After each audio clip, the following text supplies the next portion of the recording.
Testing 1 2 3. Testing 1 2 3. Testing 1 2 3.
State of the United States and this honorable court.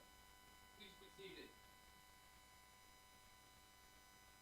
Good morning, everyone, and welcome to our courtroom away from home. Oh, this is home for me. This is my law school, so we're very pleased to be here at Marquette Law School for today's argument. I would like to call the first case this morning, which is the Public Interest Legal Foundation versus Wolf. Mr. Johnson.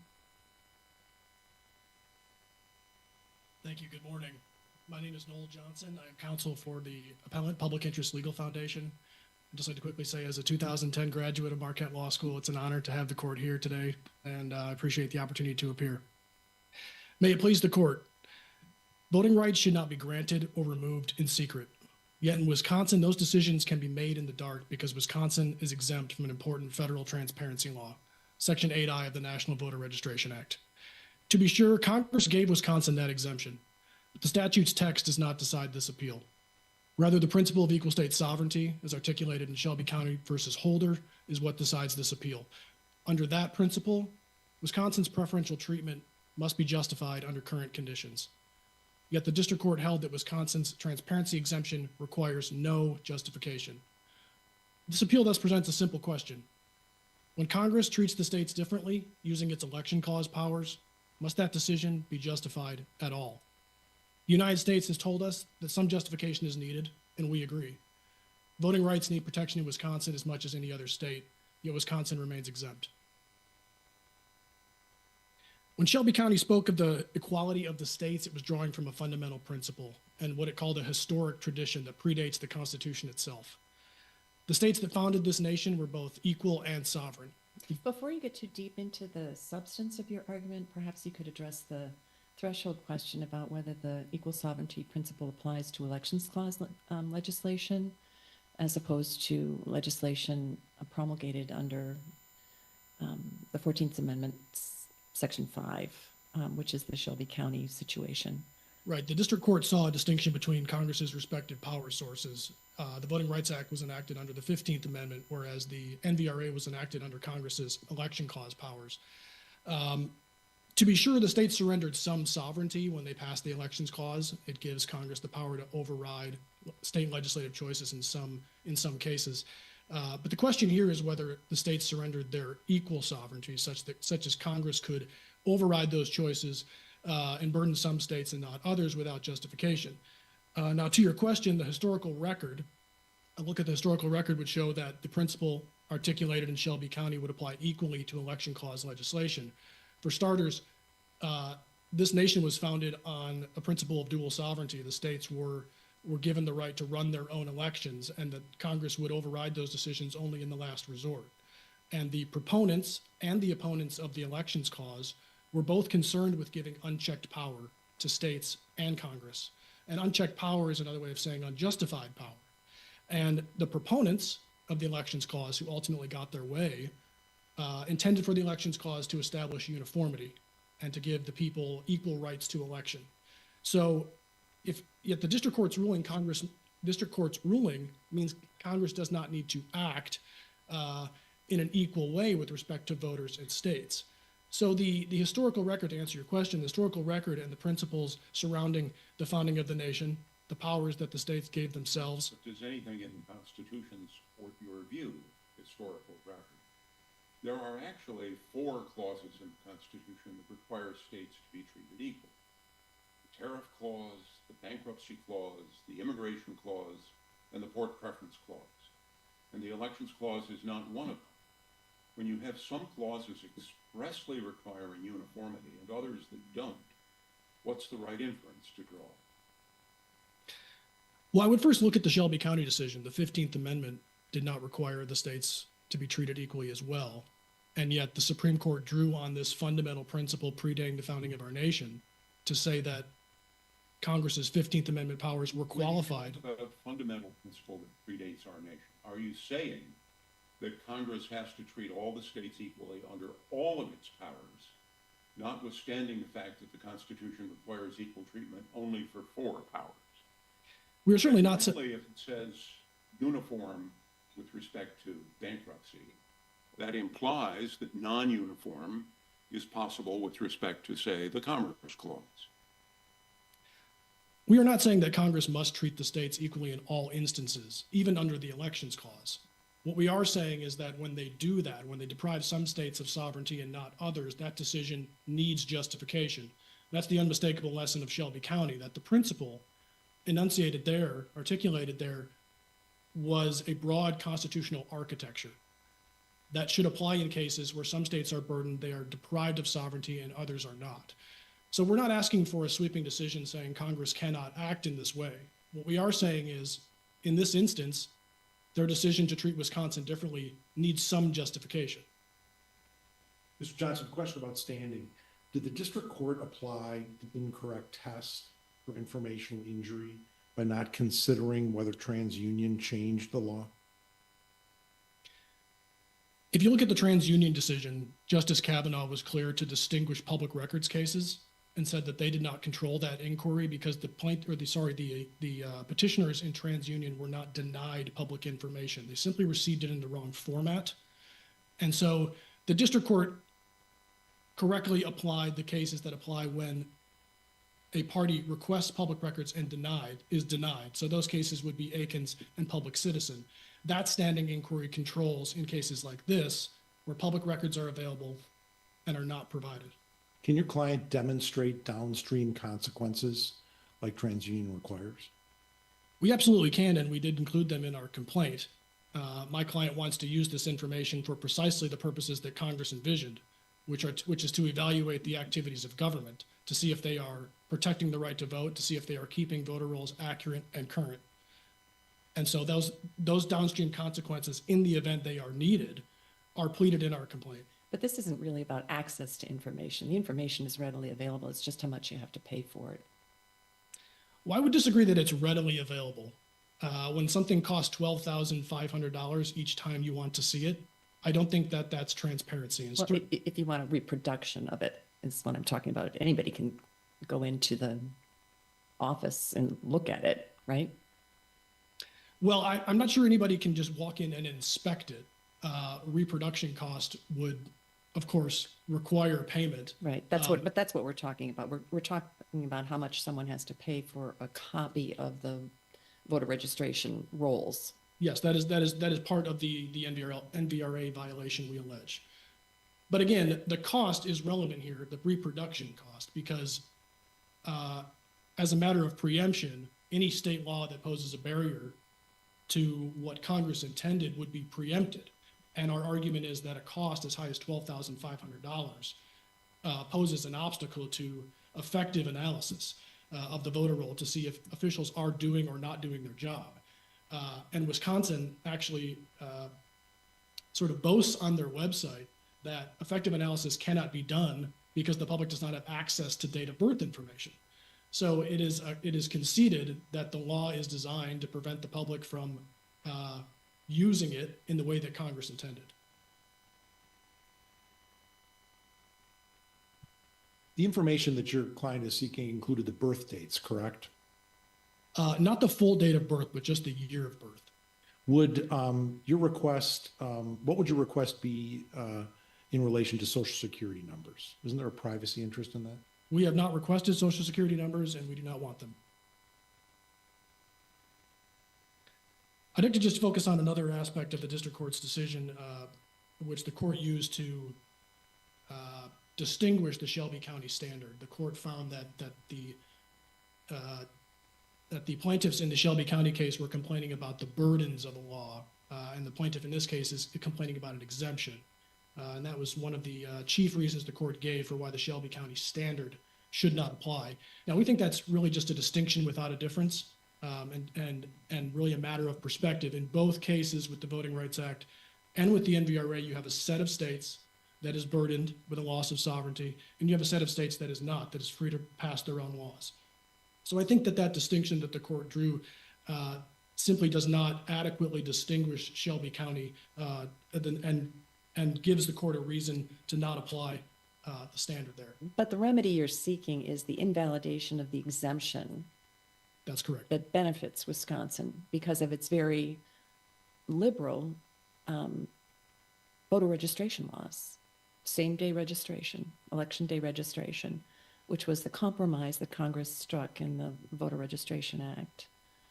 And so this is a unique application, at least we have to agree, of the equal sovereignty principle, because you're seeking to impose a burden on Wisconsin that it's otherwise exempt from under federal law.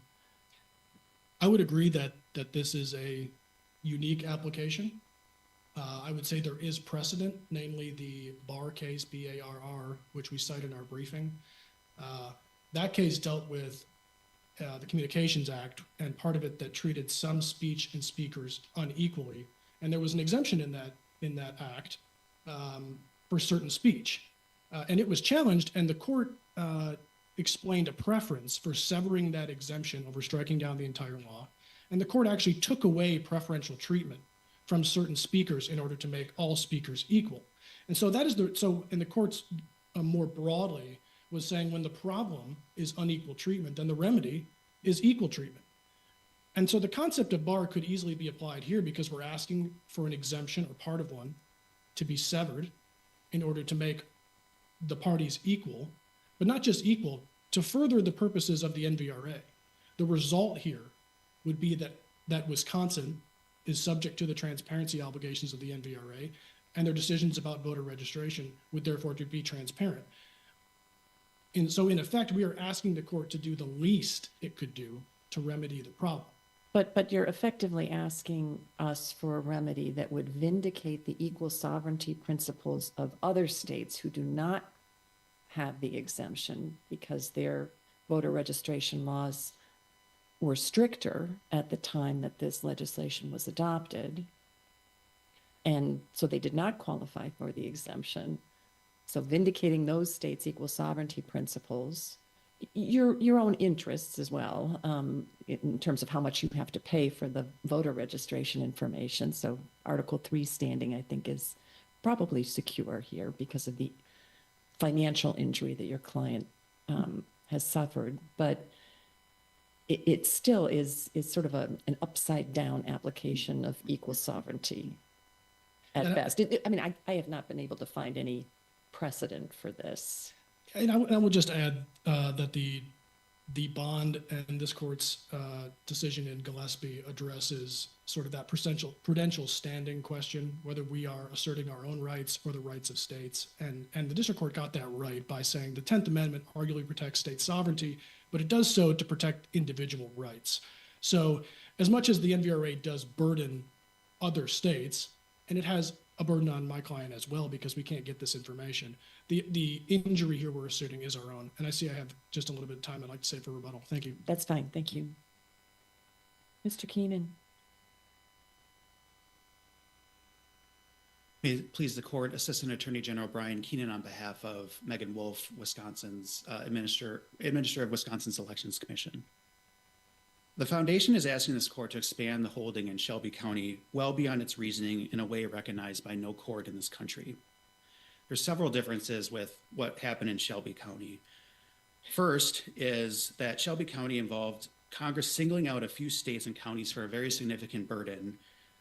They cannot change their election-related practices, including state and local elections, without getting permission from the federal government to do so. It really came out of a long line of litigation regarding the pre-clearance procedure under the Voting Rights Act, which was a very great intrusion into state sovereignty. The court referred to it as an extraordinary exercise of congressional power, and it was into an area that was reserved to the states in the Constitution, which the court referred to as sensitive areas of state and local policymaking. That's just not the case here. The NVRA is an exercise of Congress's election clause power, which is a power that's expressly delegated to the United States under the Constitution, for which the states gave up sovereignty. And the 10th Amendment reasoning in Shelby County doesn't really apply here because the 10th Amendment says that, that powers that are not expressly delegated to the federal government go to the states. But this is an exercise of expressly delegated federal power. And I think as Judge Easterbrook's questions referenced, the elections clause itself doesn't have any sort of equal treatment provision, as some other provisions in the Constitution do require the federal government to treat the states equally.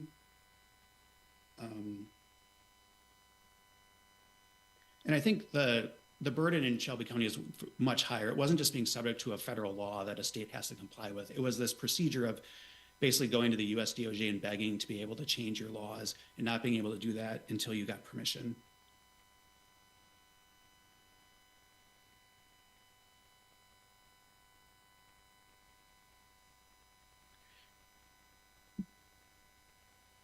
And I would just say that the exemption itself is supported by a rational basis. I mean, there is a reason why Congress did this. It wanted to make registering to vote easier, to get rid of unfair and prejudicial registration practices. It made the choice that states could have same-day registration, polling place registration, where it's a very open and easy procedure to register. So Congress could reasonably conclude that states that had that procedure didn't really need to have all these other things like motor voter or this voting registration list being available at little or no cost. Because to the extent someone was wrongly removed from the polls and didn't know that, they could show up at the polling place, they could still register to vote. I mean, a lot of what the laws that the state laws that the NVRA was targeted at, I mean, there's laws that require you to register 30 days before an election or 60 days before an election, things like that. Maybe you can only register in one location in your county or something like that, trying to make it easier for people to register. Whereas Congress rationally concluded that states with that polling place registration just simply didn't need to be subject to these provisions. That was a choice Congress made. I will note that Wisconsin has somewhat an infringement on its sovereignty to the extent this is an issue of state sovereignty, and that it has to maintain polling place registration in order to maintain its exemption. So if it got rid of polling place exemption, it would have to then be subject to the NVRA.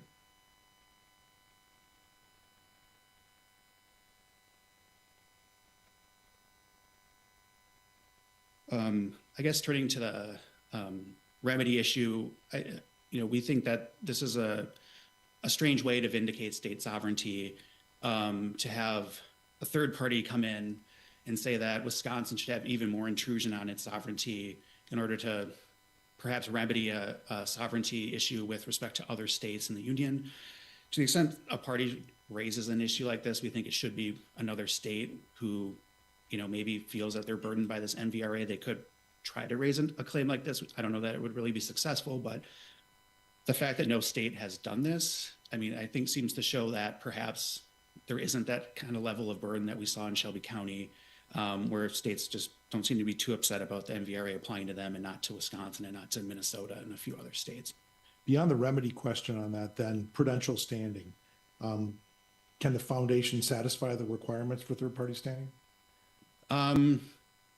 Yeah, we've argued that, the federal government maybe has developed a better argument on that than us. I think we would have concerns that they're raising their own rights in some ways, but in another way, they're raising, other states' rights. We do think there's an issue with them even having a statutory right here, in that usually you have an interest that's recognized by law.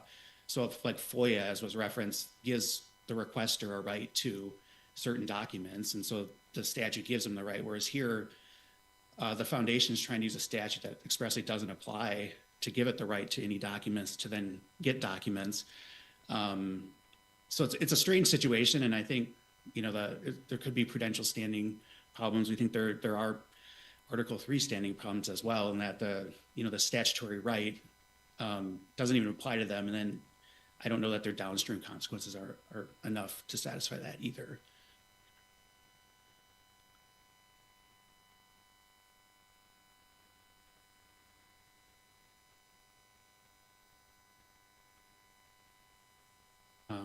Well, if the court doesn't have any other questions, I think I've gone through what I had to say. Thank you. Right. Mr. Braniff. Good morning. Good morning, Your Honors, and good morning, Marquette. Andrew Braniff for the United States. May it please the court. The district court correctly dismissed Pilt's complaint for failure to state a claim upon which relief could be granted and upholding the constitutionality of Section 4B2 of the NVRA. Pilt's challenge to Section 4B, based on Shelby County's equal sovereignty principle, fails for multiple independent reasons. Pilt lacks prudential standing to assert it. The equal sovereignty principle simply does not apply to the NVRA, and Section 4B on its own raises no equal sovereignty concerns. Mr. Braniff, your thoughts on Article 3 standing? So first off, let me just say, we support agencies or entities like PILF seeking this type of information nationwide. We supported them just last year in their suit against Maine, where they were seeking these types of records from Maine. And we are big believers in the NVRA and HAVA and the Civil Rights Act ourselves, and have been requesting these records around. So we think that public disclosure is an important element of all of these actions, and so we take no position on the Article 3 standing issue. I will say the state does make some compelling arguments with regard to Article 3 standing. The NVRA itself states in Section 10 or 9 that in order to bring a case as an independent entity, you must establish a violation of the statute. Here, there was no violation of the statute. Statute simply doesn't apply to Wisconsin. And so you would think that an entity like PILF might be prevented from bringing a case in those situations. Thank you. The NVRA at its heart requires states to provide simplified systems for registering to vote in federal elections, and imposes requirements about just when, how states may remove people from federal voter registrations. In the Acorn decision, where the Seventh Circuit upheld the NVRA as a constitutional, satisfying, rational basis, the Judge Posner reflected on the Constitution as a jigsaw, all the pieces fitting together. The NVRA is in itself a jigsaw itself. All the pieces fit together, and those pieces simply don't work if you apply them to states that have same-day registration processes. There are systems where states are permitted to register voters up to 30 days before an election.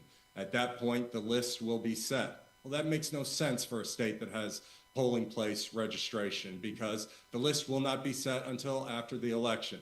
Similarly, states cannot remove voters until 90 days before, stop systematic removal of voters starting 90 days before an election to allow voters who are improperly removed the ability to re-register themselves. None of that makes any sense if a voter can just go up and register on the same day. The statute has numerous options for individuals who are registered and then removed from registration to cast provisional ballots on the day, and all those processes for casting provisional ballots. Again, that makes no sense if the person can register anew. And in fact, it would create a two-tier system where individuals who were previously registered but then maybe removed would have to go through a very complicated NVRA process for obtaining a provisional ballot and having that provisional ballot reviewed and approved by the state. But if a person was never registered or claimed they were never registered, they could just walk up and register that day. So the statute works as a jigsaw, and it only works if there is this differentiation between states that have polling place same-day registration on election day and those states that do not. With one note, just with regard to prudential standing that was brought up before, while we have supported PILF before, and we will support PILF in the future, and we will seek these records, in this case, in this time, they are simply the wrong plaintiff bringing the wrong claims. There are possible situations where standing might be conferred upon state entities that might have claims underneath the statute, but they do not have the nexus between the state interest. You can see by the state's position here, they do not believe they have been injured in any way in this case. And so they are not asserting this. Under that alternative plaintiff scenario, under what circumstances would another state have an interest in invalidating Wisconsin's exception? Well, they couldn't invalidate Wisconsin's own exceptions, but they could do their own. They could bring this type of claim. In the PILF v. Maine case, for example, Maine could have asserted an equal sovereignty claim under Shelby County in their defense. Shelby County is not cited in their briefing. It was never brought up. And that case was just last year, 11 years after Shelby County was decided. So, I see my time is up. Thank you very much. Mr. Johnson. Thank you. I want to start with, I'm not sure this country would exist the way it does if the founders thought the elections clause could be used by Congress to simply pick and choose winners or reward its allies and punish its political enemies. I think this was a compromise between the states and the federal government that was to be used in the last resort. And so if Congress is using it in this way to impose their policy preferences, to pick states that will be burdened and states that won't. Same-day registration doesn't have a partisan balance to it. It's not that kind of an issue. It's just pro-democracy. Well, I certainly think that some So I don't parties- think this is a, punish your enemies, support your well, allies. Of course, but it is being my ultimate point is, if Congress can act in this way, then they could do other things. They could impose voter ID on one state and prevent another state from implementing it. And under the district court's decision, that would require no justification. Slippery slope, parade of horribles kind of argument. I want to touch on prudential standing. In both the Bond and the Gillespie case, the government argued that only the states can raise 10th Amendment arguments. And in both cases, the court rejected that argument and said that when the violation of the 10th Amendment causes an otherwise redressable injury, then that plaintiff has standing and is the proper party to challenge a federal statute. One other point on that counsel for Wisconsin made, he seemed to suggest that election day registration or polling place registrations is somehow a substitute for the transparency that Congress intended. It certainly is not. Election day registration may happen at the polls, but it is not immune from discrimination or mistake or error. It is just another mechanism that grants voting rights, and it should be transparent. And I'll leave you with this. Consider this, that Wisconsin has a law that says if an election day registrant fails address verification after an election, they are made ineligible and sometimes referred to the district attorney for prosecution. And I think when you have criminal penalties on the table, the process needs to be transparent. Thank you. Thank you very much. Our thanks to all counsel. The case is taken under advisement. And we'll move to our second case this morning. Ruderman versus Kenosha County.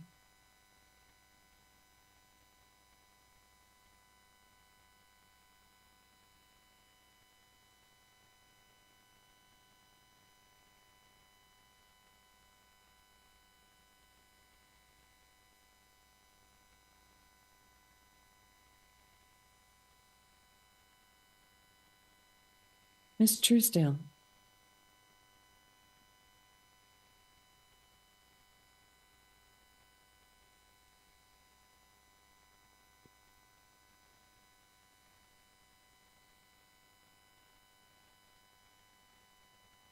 May it please the court. Margaret Truesdale for plaintiffs Alexi Ruderman, Arturo Saldivar, and Chris Pocknell.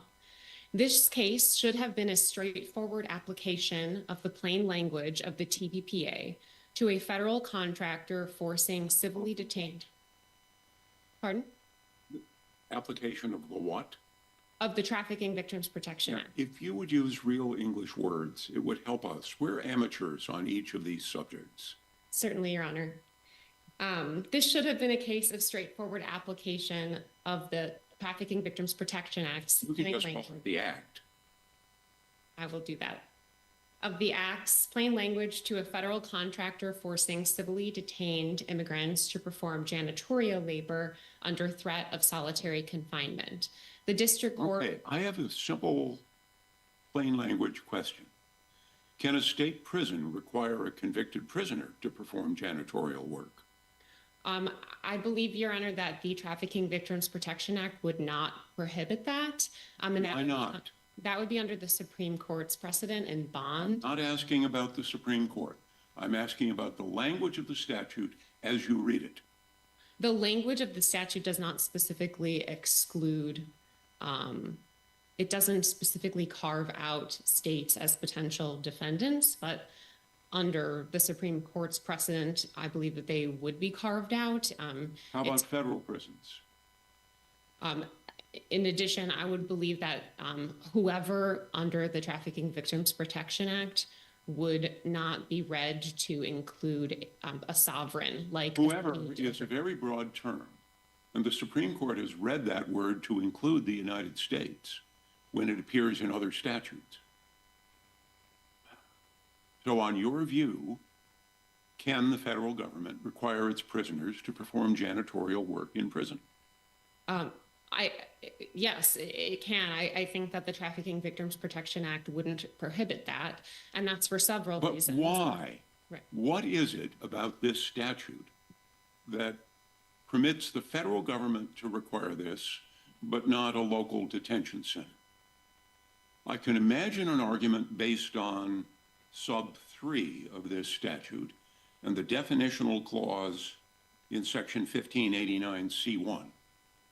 Because 1589C1 says that sub 3 doesn't apply where the work is for any purpose for which the law was designed, right? So if there's a statute or regulations that'll permit something, under sub 3, it looks like it's carved out. But you're trying to make a claim under sub 1 and sub 2 for which that carve out doesn't apply. And it then looks like your argument, if carried forward in a simple, straightforward textual reading, bans all work in state or federal prisons too. And I'm worried about that. Your Honor, a plaintiff's position is that this concern is not at issue here because the reading of the statute is at issue here. If we adopt a reading, a plain language reading that you rely on, that bans the work at stake in this case, I'm trying to figure out what else it is going to ban, including things that have been happening by common consent since the founding of this country. Well, let me address this concern about the application of the Trafficking Victims Protection Act to federal prisons, to required cleaning by prisoners in federal prisons. There are several reasons why the Trafficking Victims Protection Act would not prohibit this. The first being that plaintiff's position is that the court would not read the word whoever to include a sovereign like the federal government. But the Supreme Court has read that very word to include the United States in multiple statutes. Are you asking us to disobey the Supreme Court? No, Your Honor. No. There are two other reasons. The second is that there were Bureau of Prison regulations that were in place before the TVPA was enacted that specifically Just permit. call it the Act. Yes, I can call it the Act, Your Honor. There were Bureau of Prison regulations. The federal regulations are perfectly straightforward if we're relying on section 1589C1, which defines the meaning of the words in 1589A3. But your whole argument, I take it, is that it's sub 1 and sub 2 that control. So the regulations which come in for the purpose of sub 3 would not matter. You can see my concern, I hope. I think if the facts before this court were a case of federal prisoners bringing a claim under the Act against a federal prison, that a court would look to those Bureau of Prison regulations and see that they... By virtue of the definitional clause in C1, which makes them relevant. And what C1 is relevant to is the prohibition in A3. And you're trying to bypass A3 by relying on A1 and A2. That's what sets up my question. If we rely on A1 and A2, isn't your argument absolutely applicable to every federal prison? No, Your Honor, it's not.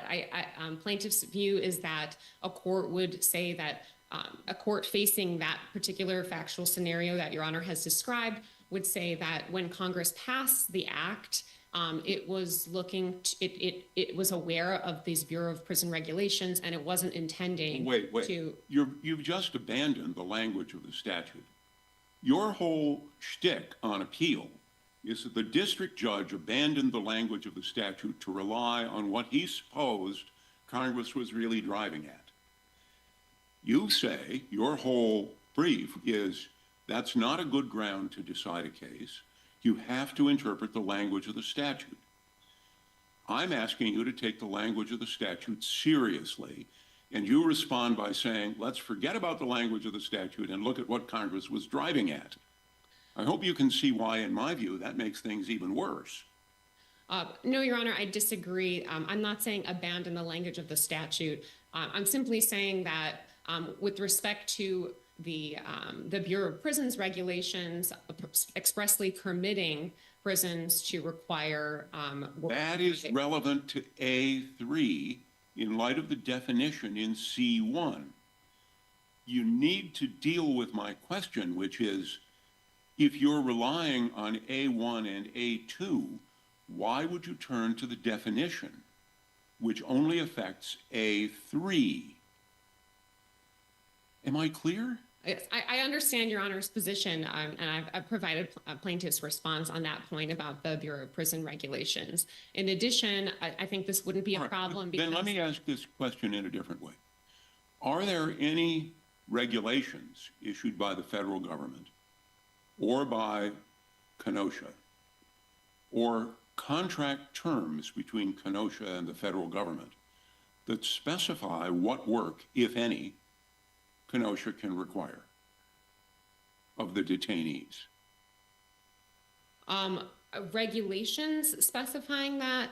No, there are detention standards published by ICE, by INS that indicate that— If you would use real words rather than initialisms and acronyms that are part of this subspecialty of the law, we're a bunch of generalists. Using English words really helps us.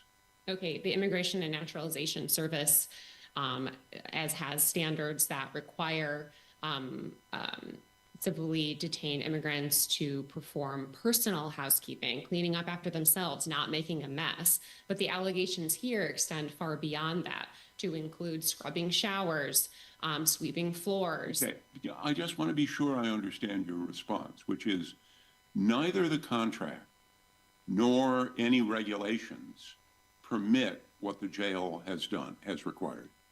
That's correct. So if the definition in C1 applied, it would not be satisfied. I'm not sure I understand Your Honor's question. The jail's practice and policy of requiring Look, civilly detained immigrants to perform these— I don't want to completely occupy your time, but the premise of my question was essentially, isn't the definitional clause in sub C1 of the Act the reason why federal prisons can require their prisoners to work? It modifies clause A3.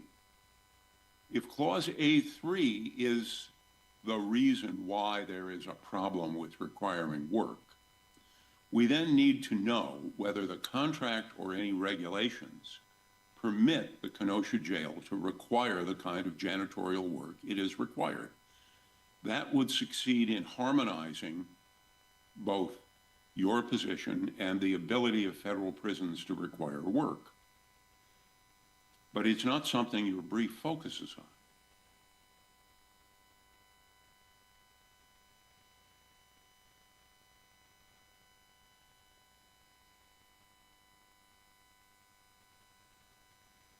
Ms. Truesdale, can I? Sorry, just to respond to your question, I'm just taking a closer look at the language in C1 that Your Honor is referring to.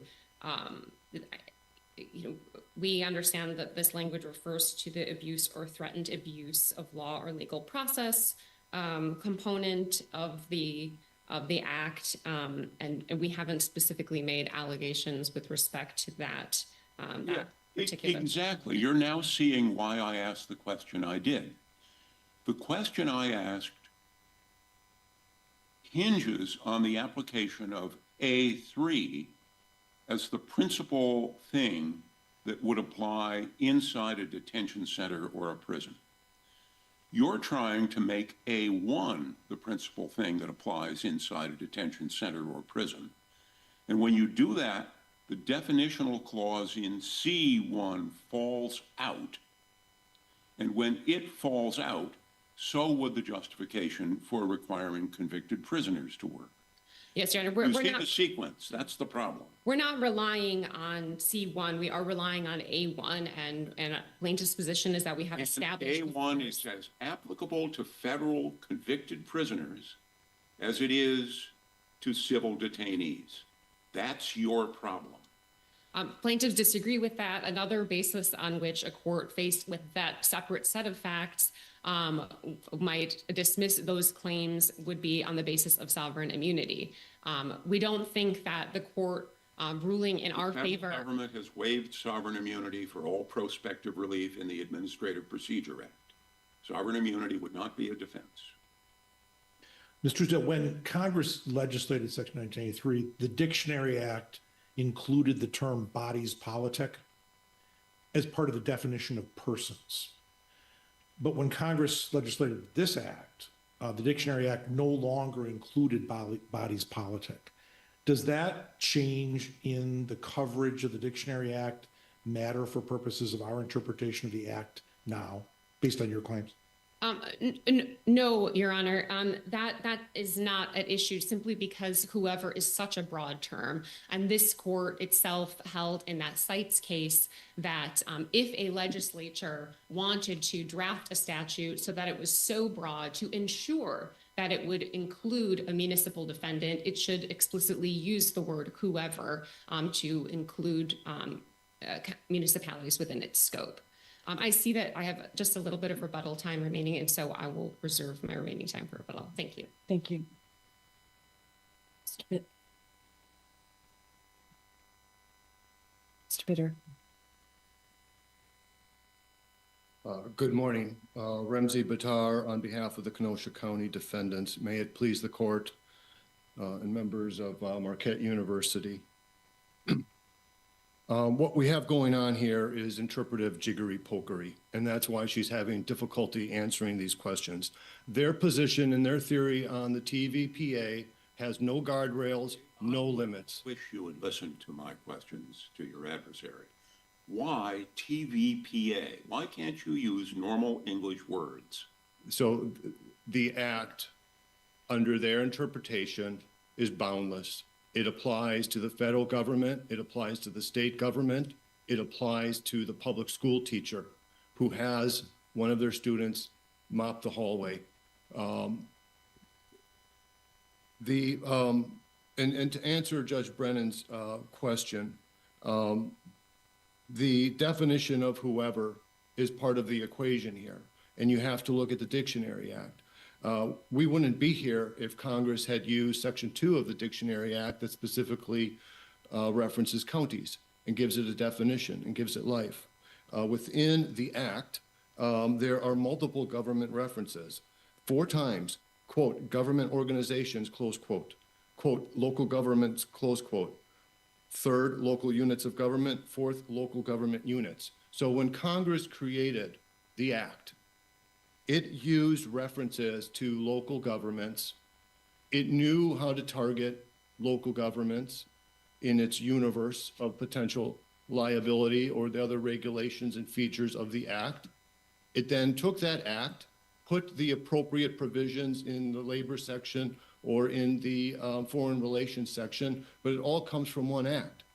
When they used whoever might be a broad word, but it is not limitless. And when we look at the definition in the Dictionary Act, and you look at the Sanchez case from 1990, the Supreme Court case, it recounts some of the history of that of the Dictionary Act, Section 1.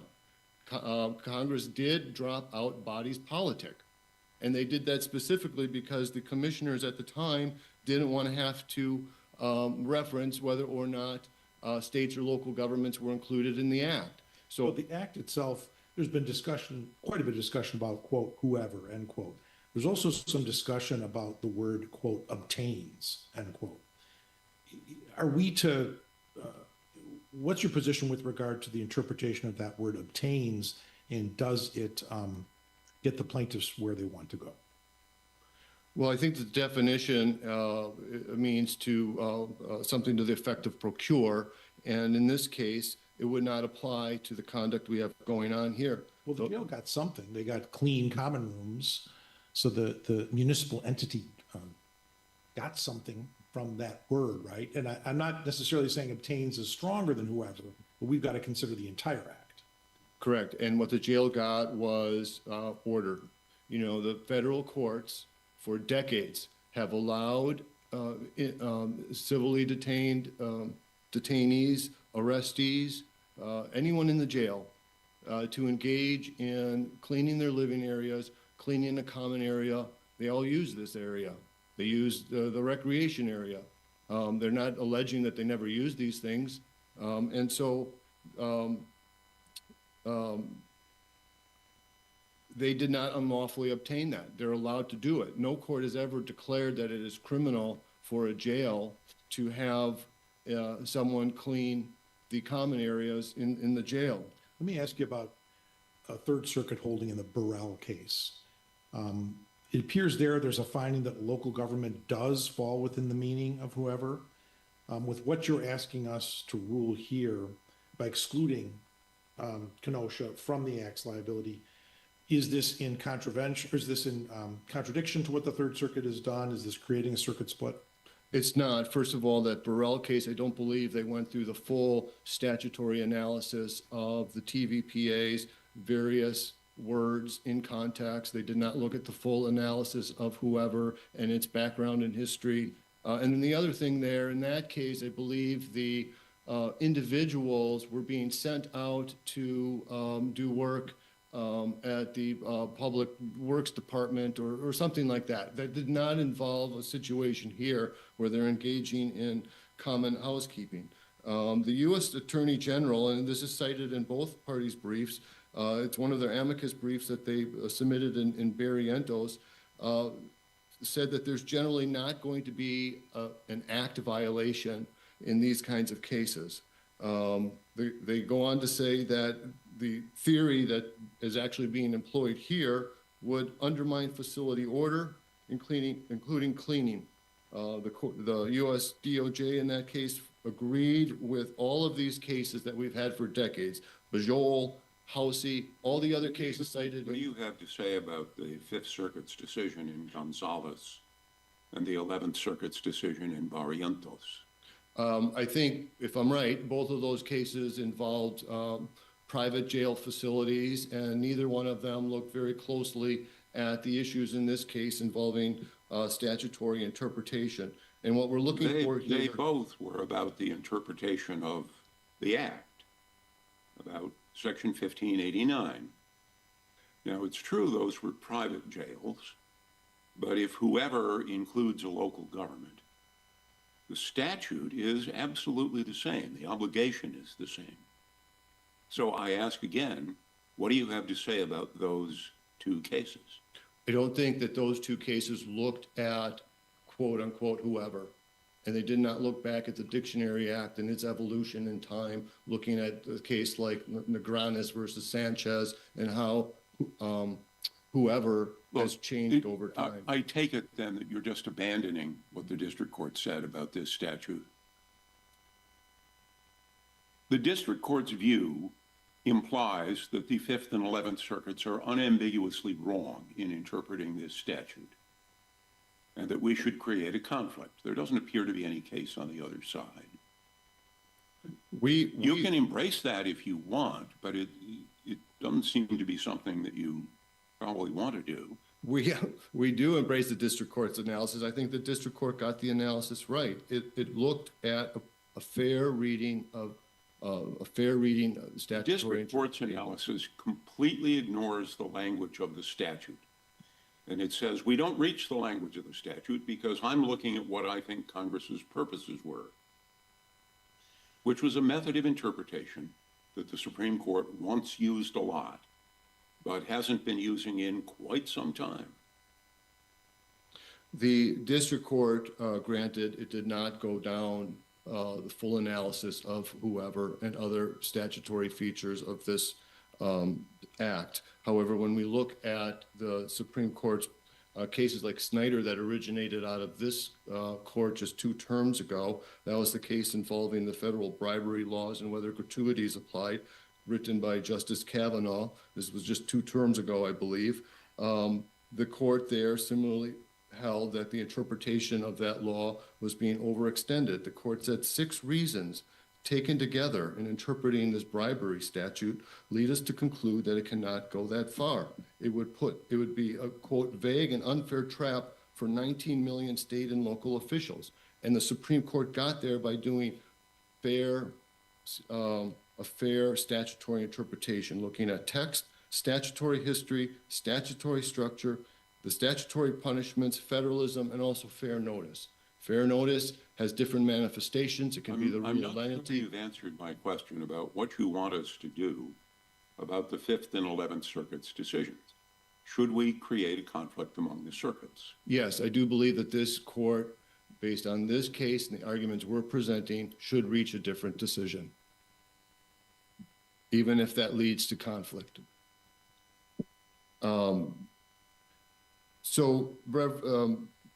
The type of work being done in this case is also very different than in many of these other cases.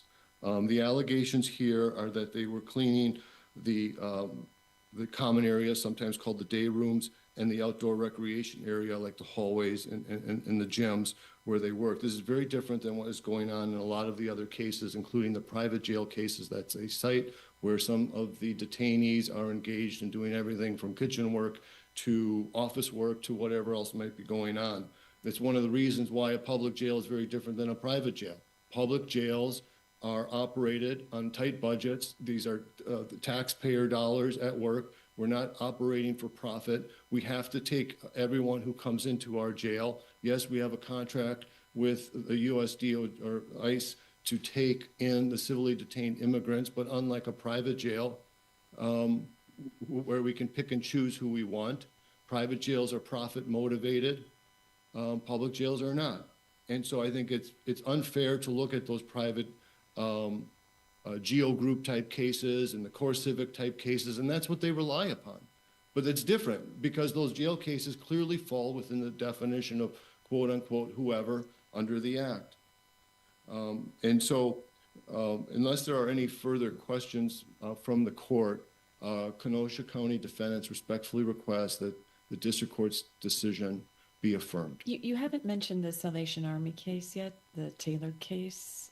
I know it's briefed, but I don't know if that means you're not relying on it anymore, or if you continue to rely on that. Well, I think case that by analogy. So the Taylor case is interesting because the parties there did not. It doesn't appear that they briefed the statutory interpretation issues, and that's certainly not part of the court's decision. But there is a parallel here, and it does support the district court's decision here because we have justice-preferred individuals. You know, these individuals are coming to the jail by the power of the sovereign.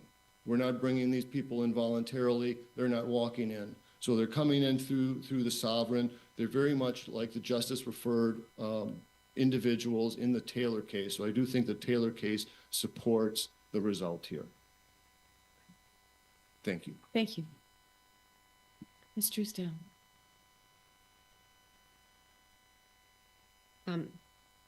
Just a few points, Your Honors. Whoever is broader than persons. This court has said that in cites. And the Supreme Court has said that persons includes municipalities in Monell and in the Chandler decision. So based on binding precedent, whoever includes the county. And I also want to point out that defendants have conceded that whoever includes the municipal defendants. And so whoever does not have a carve out. This statute, if the plaintiff's position is that this statute does not sweep as broadly as the court has expressed concern that it might sweep, including work performed by federal prisoners in a federal prison. But if it did sweep that broadly, that would be a problem with the statutory text. It's not a problem with the plaintiff's claim in this case or the relief that plaintiffs are seeking. Congress used this broad language, and these are policy concerns for Congress weigh. And with respect to state prisoners, the principle in bond that a court will look for a clear statement from Congress before infringing on the delicate balance between federal and state authority, in particular with state authority over their own prisoners, would likely impact the court's decision if it were a case brought by state prisoners. And with that, we'll rest on our briefs. Thank you. Thank you. Our thanks to all counsel. The case is taken under advisement, and we'll take a brief recess to permit a change in the students in the court.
come to order. Good morning again to a new class of students. Welcome. Our third case for argument this morning is United States versus Orlando Watson. Ms. Matheson. Good morning. Good morning, Your Honors. I'm Ellen Matheson. I'm here with my co-counsel Eric Pearson, and we're representing the appellant today, Mr. Orlando Watson. Before diving into the details of Mr. Watson's case, I want to bring the first issue about the validity of the federal government's DNA collection into focus. There's a straightforward way to resolve this issue. It involves one, holding the government to its litigation strategy and decision to collect Mr. Watson's DNA under the independent source doctrine, and two, recognizing that the government did not meet its burden to show that the independent source doctrine applies. The DNA issue can and should be resolved like that. This court routinely holds the government to litigation decisions precisely like the one made here. Ms. Matheson, didn't the district court bring up the Maryland versus King argument, which the federal government then argued? And did the government waive an argument if the district court was the initial entity bringing it up? Well, Your Honor, the government made a decision to litigate this under the independent source doctrine. In other words, it made a decision to choose one course and, along the way explicitly said, we're not going to argue an inevitable discovery and we're not going to argue good faith. We're not going to defend the validity of the warrants. And it said we're not going to use this evidence. So I think that encompasses alternative rationales, including the incident to arrest line of thought, Maryland v. King, even though the district court brought it up in sort of a dicta way, sort of a, while we're at it, let me comment on this issue type of way. But it wasn't something that the government chose to do. And I think in this case, you couldn't have a clearer example of the government deciding to choose a particular course. And the district court, even though it mentioned Maryland v. King, recognized that. Instead, the government has said that it's not going to rely on this evidence explicitly. It said the government has agreed that it's not going to use the DNA swab that was collected by the state. So the government then collects the brand new DNA sample, but it does not at any point in this litigation satisfy its burden to show that the independent source doctrine actually applies. Even in the briefing on appeal, there is no explanation as to how the federal collection occurred independently of the states. Instead of trying to satisfy that burden, the government has spent a lot of time, as it did in the district court, in response to the second motion to suppress, trying to explain why the very evidence it agreed not to use should be considered valid after all. So on that first issue, this court should hold the government to its very intentional litigation decision and to its burden of proof on the independent source doctrine and reverse the denial of the suppression motions.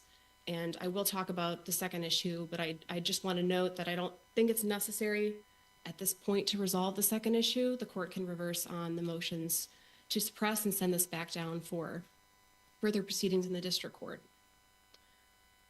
So the court should also reverse the denial of the motion to dismiss because, and again, I'm going to talk about burden. The government has presented no evidence showing that Mr. Watson's particular offenses fall within a recognized tradition of disarmament. It has not identified any class of persons at the founding who were considered dangerous for reasons comparable to those who possess cocaine or use marijuana in possession of a firearm. Even if we take for granted that dangerousness, for instance, can be an animating principle in these 922G cases, as it was in Rahimi, Section 922G1 contains no built-in judicial determination of a credible threat to physical safety, unlike 922G8, and unlike the surety and going armed laws. All we know is the fact of Mr. Watson's drug-related felony predicates. So one thing the government tries to do is to connect the dots between Mr. Watson and dangerousness is to go around the felony predicates entirely. It points to the fact that he was on bail and subject to a restraining order at the time of the G1 charge, and it also highlights the incident that occurred over 5 months before the weapons were found in Grand Chute, Wisconsin. None of that conduct, to be clear, is the basis for the G1 charge. For this proposition that the 922 G1 charge is the only permissible basis for assessing dangerousness, there's no better case than Rahimi. There, the Supreme Court, at the very beginning of the opinion, set forth shocking details about the defendant's alleged conduct. If you read the opinion, the court really leaves no stone unturned there. There's lots of detail. But when it came time to test and analyze the constitutionality of 922G8 under the Bruin framework, the court did not rely on those facts at all. There's no mention of them. Instead, the court confined the analysis strictly to the statutory basis for the disarmament and examined whether the historical tradition supported a ban on firearm possession by a person who is subject to a restraining order. Here, the government asks this court to conflate Mr. Watson's predicate convictions with an assumption of inherent dangerousness. But unlike 922G8, G1 doesn't have that built-in determination. Rahimi teaches that the proper constitutional analysis has to remain tethered to the statute, and here the mere existence of convictions for cocaine possession with intent to distribute and possessing a firearm while using marijuana don't satisfy that test. Well, I'm not sure that's the right way to read Rahimi. The court wasn't really confronted with this kind of situation that we have here, which is an as-applied challenge. If the felon in possession statute is facially constitutional, then the next question is whether its application here to this defendant is an unconstitutional application under the Second Amendment. And it's really not entirely clear how we're supposed to analyze that, and whether it's limited to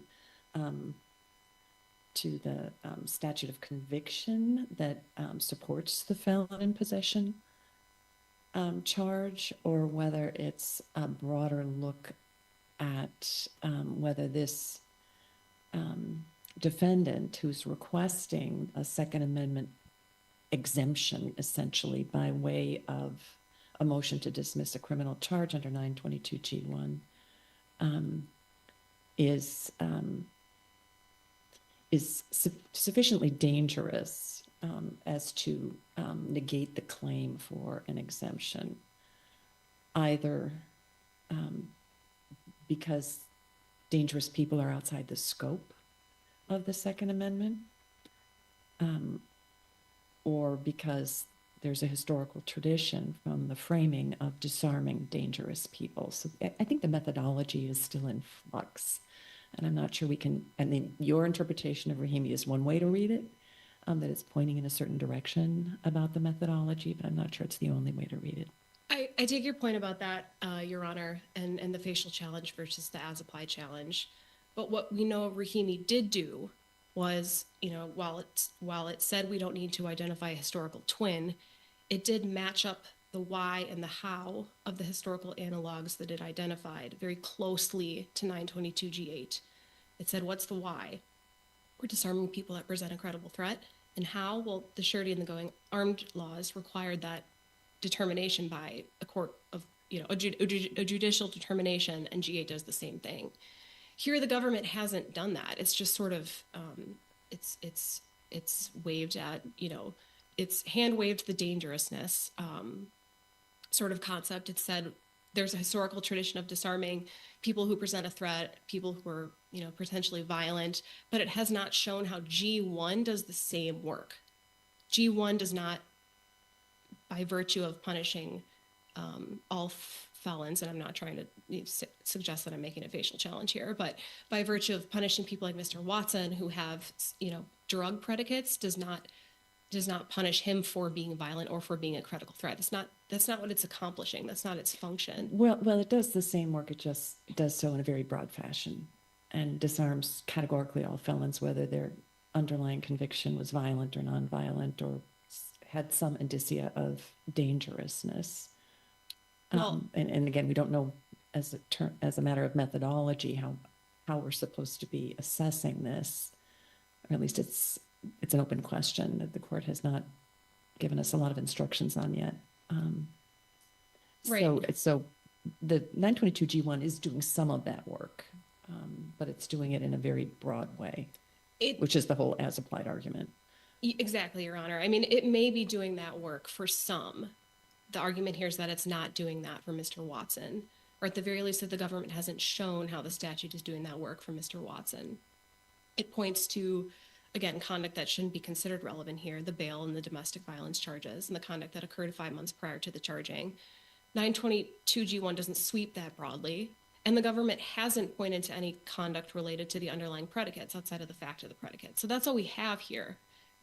And I don't know that we should say, just based on the fact that this person has predicate drug felonies, that he is dangerous and can be disarmed permanently without more. There has to be more evidence there. There has to be a better analog than sure. Be evidence in a particular case, or evidence that drug convictions have been viewed as very serious in the past. There are a whole bunch of federal statutes treating people with drug convictions as people who have serious violent felonies on their record. That's right, Your Honor.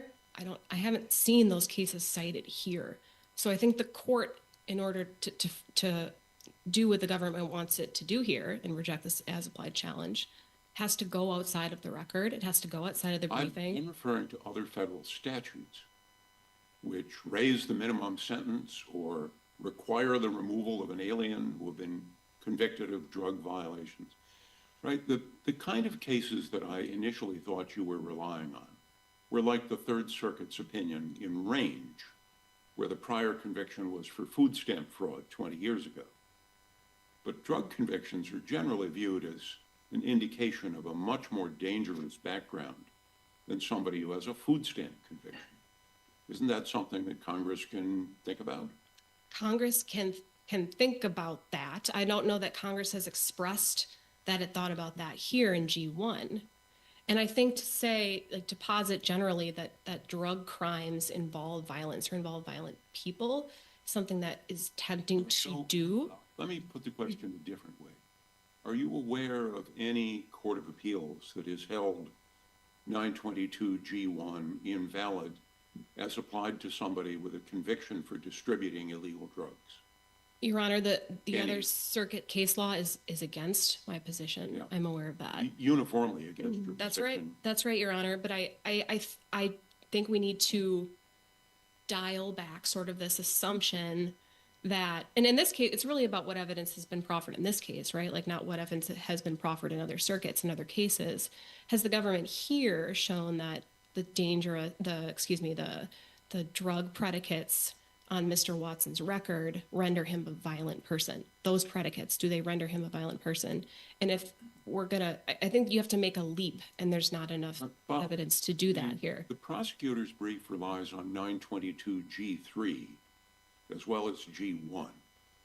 And I notice your reply brief doesn't discuss that. Do you have anything to say about 922G3? He has a predicate conviction for, yes, possession of a gun while using marijuana, Your Honor, but I don't think that indicates that he's dangerous. And in fact, in Seward, this court rejected that very argument that a G3 conviction serves that historical justification of disarming dangerous persons. Rather than an as-applied challenge, why not have Mr. Watson apply under 18 U.S.C. 925C and try to get his gun back that way? Your Honor, that provision is not active right now. It's on the books. It may not be funded, but apparently there's changes and there may be funding. So we've got a pending federal statute that allows for that. Doesn't that give him the route that he needs to get his gun back? It does not for Mr. Watson. Because he's dangerous, or why? Because it's too late. It's too late. It's not available. He's in prison. This appeal will get resolved. That option won't be available to him. And I should reserve. But I take it he never did apply under that statute. Not that I'm aware of. He just went ahead and possessed the gun. Well, and there wasn't really a mechanism for him to do that, Your Honor. I should reserve my time for rebuttal. Thank you. Thank you. Mr. Endel. Good morning, Your Honors, and may it please the court, Josh Handel for the United States. Mr. Watson's conviction for unlawfully possessing firearms following a felony conviction Was he charged under 922G3 as well as G1? Your Honor, G3 was one of his predicate felonies. In this case, he was charged under G1. Only under G1, so we don't need to consider G3. That's correct. I'm sure you know that a couple of federal circuits have now declared G3 unconstitutional on its face. Yes. The question is before the Supreme Court. So Judge Easterbrook, I don't know if other circuits have declared it unconstitutional on its face, Yes. but they have. Yes, they have. Okay. And the Solicitor General has asked the Supreme Court to review that, contending that they are wrong. I At least absolutely three know. circuits have declared G3 unconstitutional on its face. So I know, for instance, that the Fifth Circuit has found constitutional defects in G3. I would point out, as we do in the brief, that the Fifth Circuit still upholds application of G1 to persons whose predicate felony convictions were entered under G3. That's I'm happy to keep talking about the Second Amendment issue or switch back to the suppression claim. On the Second Amendment issue, what prescribes, what stops a state government from prescribing speeding, for example, as a felony, and then resulting in subsequently disarming certain citizens? I'm trying to get to what are the bounds of legislative discretion with regard to the term felony to see where the government draws that line. Sure. So I think something like you're positing, like just hyper felonization of all of the state's laws as maybe a pretextual backdoor means of increasing gun control, that would be very ahistorical. And so I think that there would be perhaps a different Second Amendment analysis applied to a law that, all of a sudden just boosted everything up to a year and a day sentencing range. I also think it's exceedingly unlikely that we would ever see anything like that, because, doing that would mean that everyone would be entitled to a jury trial right under the Sixth Amendment. It would hold out the prospect that many people, many speedsters, everyday kind of petty criminals would be subject to felony consequences totally independently of federal 922 G1. Possible disenfranchisement, disqualification for certain employment, things like that. I think it's very unlikely that we would see that. I would also point out that 922 G1 has been on the books since 1961. That's almost 70 years for states to have taken this step and decided that they just really want to keep guns away from everybody, and so they're just going to jack everything up to a felony and felonize a whole large swath of their population. And no state has done that. No state has done anything even close to that. So I understand the concern, but I don't think it's a hypothetical that's likely to come to pass. And I think in the event that it did come to pass, courts and potentially Congress would have avenues for dealing with that.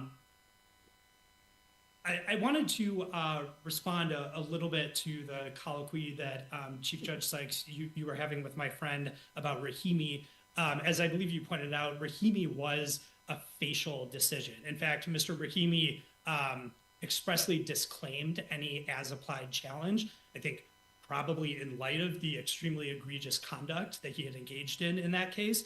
And I would just point the court to Justice Gorsuch's concurring opinion in Rahimi, where he emphasizes that all that was decided that day was whether 922 G8 is facially valid. And he goes on to say, if we were deciding an as-applied challenge, we would take other things into account, including potentially whether the defendant had been acting in self-defense.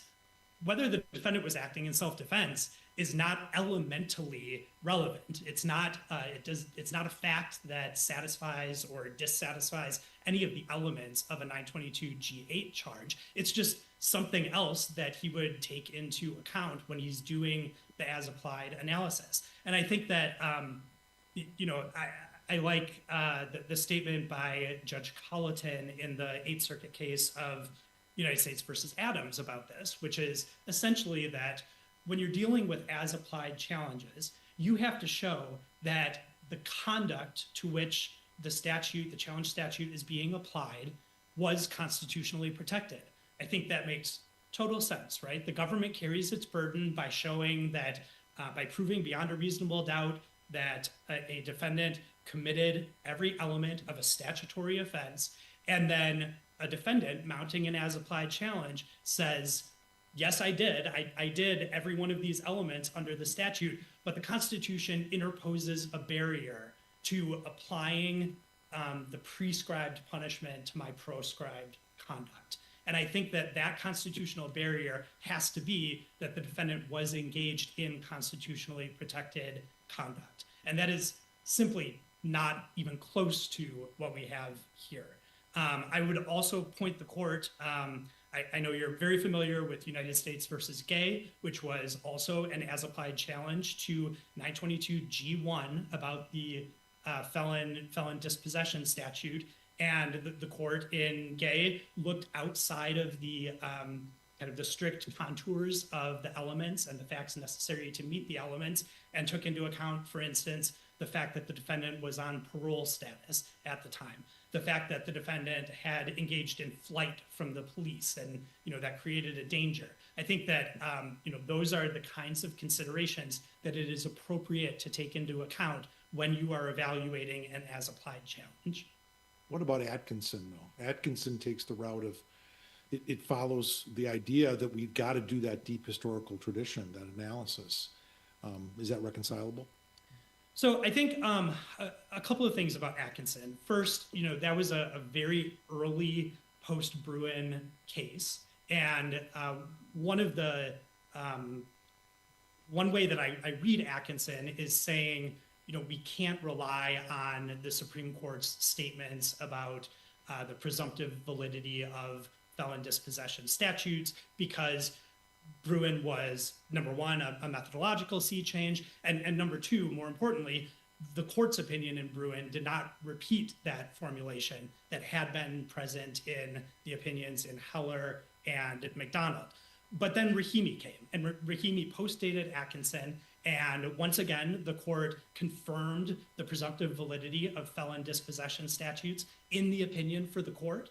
And the court, also told us that some lower courts had been applying Bruin too tightly, that they had been searching for historical twins rather than historical principles. And the court said, we're not supposed to do that. We're not, looking for a law trapped in amber.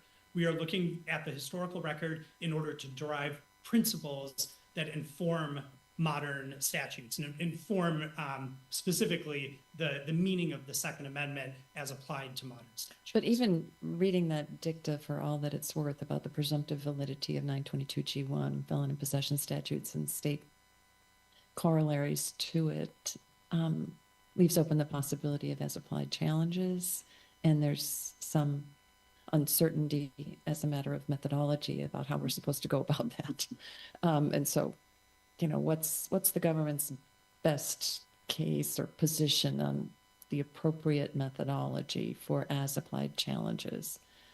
Because the Supreme Court really hasn't spoken to that yet. Sure. So, I think two relatively recent decisions of this court helped to inform our view. I already mentioned United States versus Gay, where it took into account the defendant's non-elemental facts of the defendant's parole status, his parole conditions, looked at the circumstances of his interdiction. I would also point to the very recent decision in Seward, which was a G3 case, so it's maybe a little bit off point, but it was an as-applied challenge. The court only only discussed the as-applied challenge and then determined that because the statute was constitutional as applied to that defendant, it could not be facially unconstitutional. But in conducting the as-applied challenge, the court again went beyond just the bare facts minimally necessary to meet the statutory elements. And it looked to things like how recently Mr. Seward had engaged in his drug use, the fact that he was actually intoxicated at the time that he possessed a firearm. Those are not things that we have to prove up in order to get a G3 conviction, but they were relevant to the as-applied challenge. And so again, we think, I would back up a little bit and say the government's position is that 922G1 is constitutional in all its applications. And we would love it if you wrote an opinion saying that and saying that there is no possibility of as-applied challenges. That is the kind of emerging consensus position among courts of appeals, as we pointed out in our 28J letters discussing the en banc Ninth Circuit's decision and the recent decision by the Second Circuit. But Right, but the, Contra, Fifth Circuit, Third Circuit, Sixth Circuit. Where's a consensus there? majority was maybe a better word. Hey, Who's counting? No, fair enough, Judge Easterbrook. But we think it is that a categorical felon prohibition is consistent with history and tradition. It is consistent with the principle that legislatures can disarm persons convicted of serious crimes. It is consistent with the related principle that legislatures can make sensible, predictive judgments about persons who they believe represent a heightened danger of misusing firearms, and that they can engage in that analysis on a categorical level. But certainly, if the inclination is just to resolve the as-applied challenge here, I think we have offered a number of aspects, circumstances of this conduct that easily demonstrate that Mr. Watson was not engaged in constitutionally protected activity. He was, as has been pointed out, he was on bail. He was subject to a domestic violence protective order issued by a court based on individualized findings. His previous convictions involved drug trafficking and a prior firearm conviction, which are the kinds of things that demonstrate, if not a proclivity to violence, at least a heightened danger that firearms will be misused in the future. We did have a Fourth Amendment issue here too, so Thank maybe you. a little attention to that. Thank you, Your Honor. We think there are 4 independent reasons why the suppression claim should fail. The state warrants were valid. They were relied on in good faith. It was independently permissible to take Mr. Watson's DNA as a search incident to his lawful arrest, and the federal collection was independent of any defects in the state investigation. I do want to say, I think there's a danger in this case, and it's probably due to our briefing, of missing the forest for the trees here. The touchstone of the Fourth Amendment is reasonableness. Suppression, the exclusionary rule, are extraordinarily disfavored because suppressing evidence comes at a steep cost to the truth-seeking function of the trial. And so the Supreme Court has told us this should not be your method of first resort. You should only suppress evidence when there's significant deterrent value here. And I don't know that any court in any case ever has found that there would be significant deterrent value where the police went out and got 3 warrants for this evidence, 3 warrants that all said we can collect Mr. Watson's DNA. We can talk about the timeline and we can fly spec certain language in the warrants and things like that. But this is just not a case where police were cutting corners or where there would be any significant deterrent value to vacating Mr. Watson's If we conviction. focus only on the federal warrant, we do have an argument that any arguments about the state warrants were waived here. And let's just, for the sake of argument, say that we set those aside. What about the validity of the federal warrants standing alone on an independent foundation? Sure. So, there's been no contention that anyone in the federal government engaged in any misconduct here, or that there are, any defects in the federal warrant. They all relate back. Issue. Right. It's a taint issue. I think there's no dispute that the federal warrant was independent here of the state collection, because the affidavit supporting the federal warrant outlined abundant evidence implicating Mr. Watson in the shooting, none of which related back to any of the evidence obtained under the state warrants. The district court also found that it was inevitable. This is at appendix pages 48 and 49. And Mr. Watson has not shown that finding to be clearly erroneous. And I just want to, sorry, I see that I'm out of time. If I can just finish this very quickly. Please. The district court said, had Watson's DNA not already been available in the state case, the federal government certainly would have obtained it in its investigation of the charges here. Again, I don't think that's clearly erroneous, but we think that you should uphold on the validity of the state warrants or any of the other grounds that we've forwarded on that issue. Unless the court has further questions. Thank you. Thank you. Ms. Matheson. With respect to my friend, Your Honors, he still has not said anything about why the federal warrant is independent of the state collection, which is the grounds that we are pressing on appeal for reversal of the motions to suppress. I do also want to clarify just one thing factually. We didn't turn this into a fulsome argument on appeal because it wasn't an argument in the district court, but the federal warrant does reference the state DNA collection in paragraphs 12 and 14. I just want that to be clear. Of course, the Fourth Amendment is based in It doesn't reasonableness. mention the match. I think It mentions the DNA collection. at paragraph 14, I believe it does mention the match, Your Honor. Determine the presence of male DNA on 10 swabs. Not a match to the subject here. That's fair. All Yes, right. you're right. You're right. We did make an argument of that, and I'm wrong about that. But the Fourth Amendment, while grounded in reasonableness principles, cannot entirely overtake the doctrine of waiver, or we might as well not have one. And with that, Mr. Watson requests reversal of the denial of the motions to suppress and the motion to dismiss. Thank you. Thank you very much. Our thanks to all counsel. The case is taken under advisement.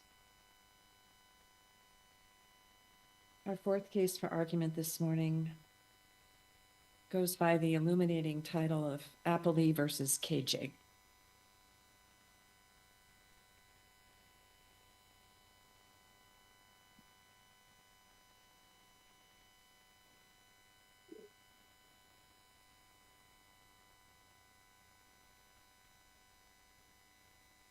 Mr. Hall, good morning. Thank you. Good morning, Your Honors. May it please the court.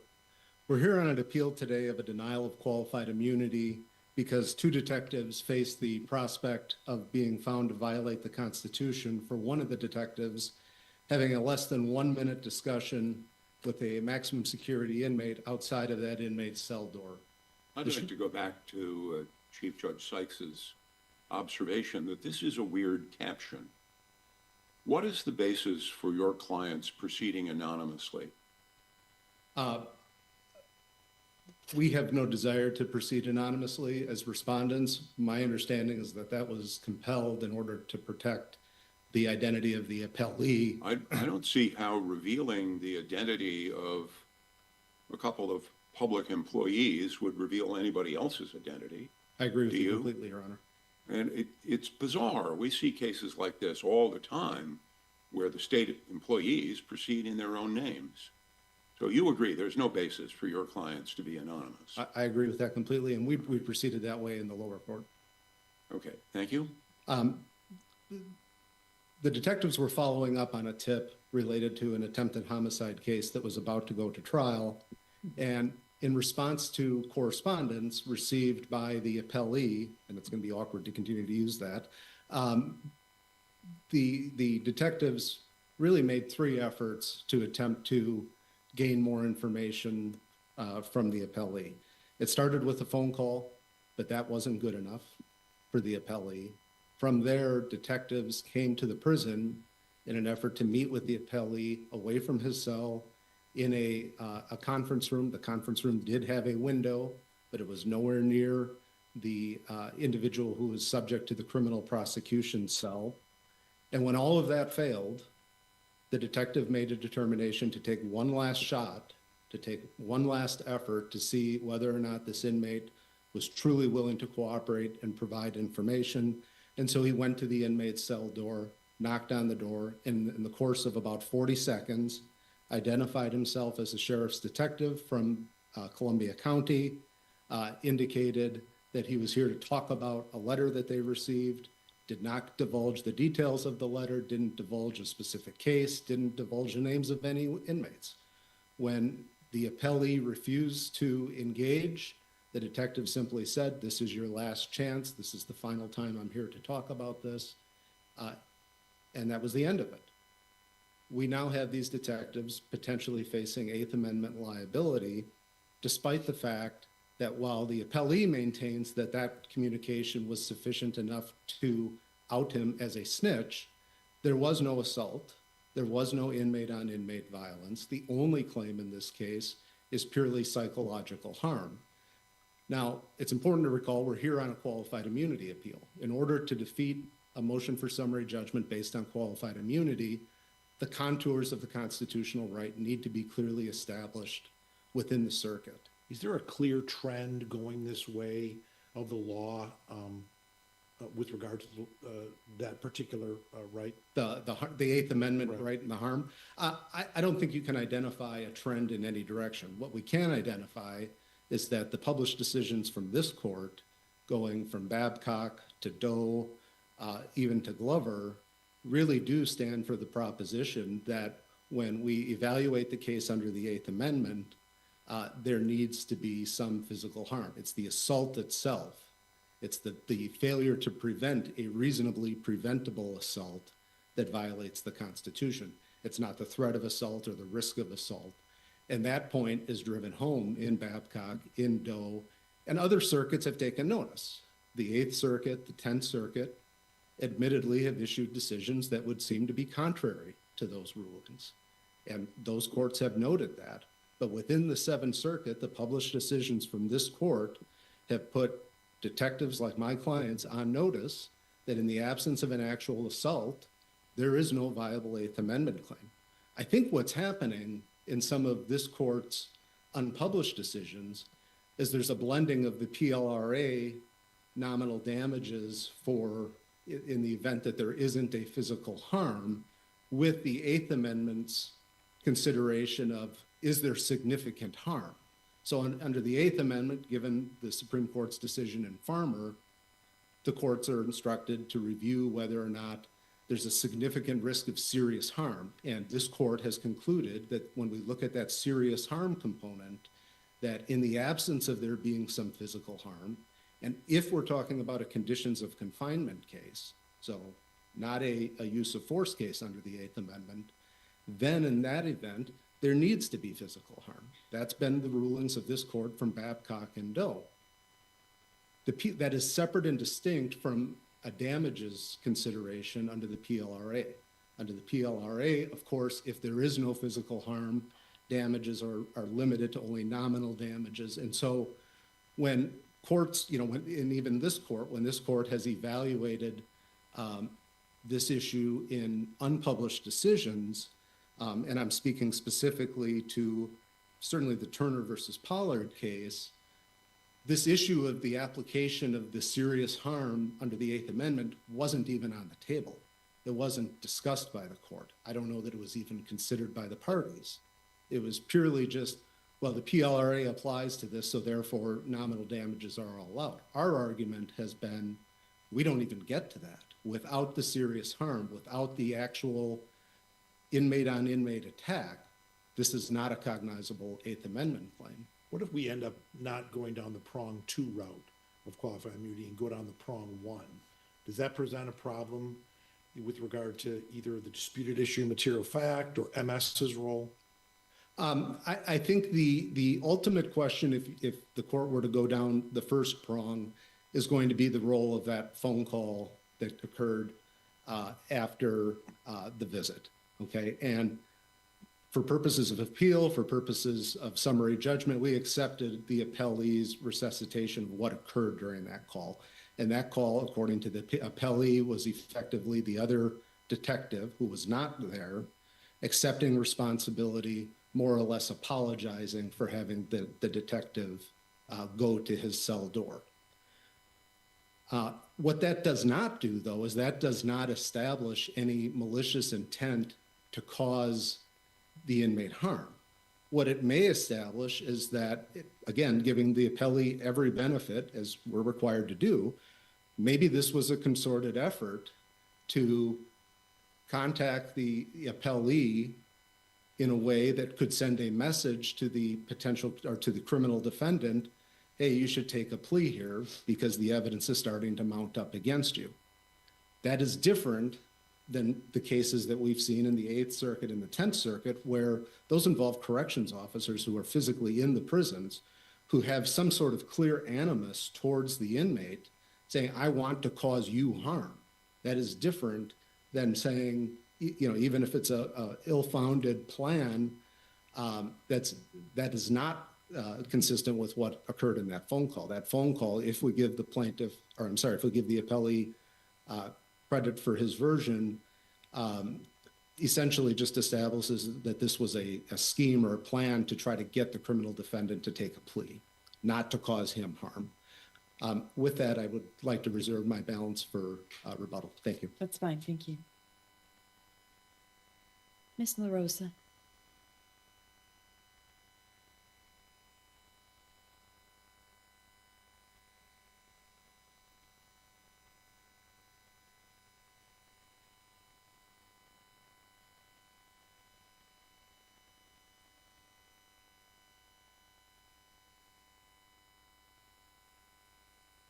You may proceed. Thank you. Good morning, Your Honors, and may it please the Court. My name is Jory LaRosa, and I, along with my colleagues, represent the appellee. The key question for this Court is whether appellant's qualified immunity argument focuses exclusively on legal questions about immunity, or whether it depends on factual disputes tied up with the merits of this case. LaRosa, let me begin by asking the same question I asked Mr. Hall. That this is a very unusual caption. I've never seen the like before. I'd like to ask you, why is your client entitled to proceed anonymously, even as John Doe, as opposed to a place name like Appellee? Sure, Your Honor. We do not want anyone to be able to piece together the identity of our client. He is a confidential informant. This Court has recognized— I understand that, but your client's claim is that the defendants behaved in a way that revealed that information to the prison populace. What would be the basis, if the other prisoners already know that he's an informant, for keeping the public in the dark? If other prisoners do not already know, if there are any that do not already know, and this might be able to confirm his identity given the level of factual detail. There's information in the record about where their cells were placed, and given that level of detail, it could harm or cause other inmates to piece together the identity of our client. So you think the worry is that not all the inmates knew? That could be the case. Is there any problem with labeling the plaintiff John Doe? No. Yeah, okay. Thank you. Does it make any difference that he's the plaintiff here? He's the claimant, as opposed to being involuntarily in court? Yeah. In terms of his claim to proceed with a pseudonym, whether it's Appellee or John Doe or any other pseudonym initials? The pseudonym is not.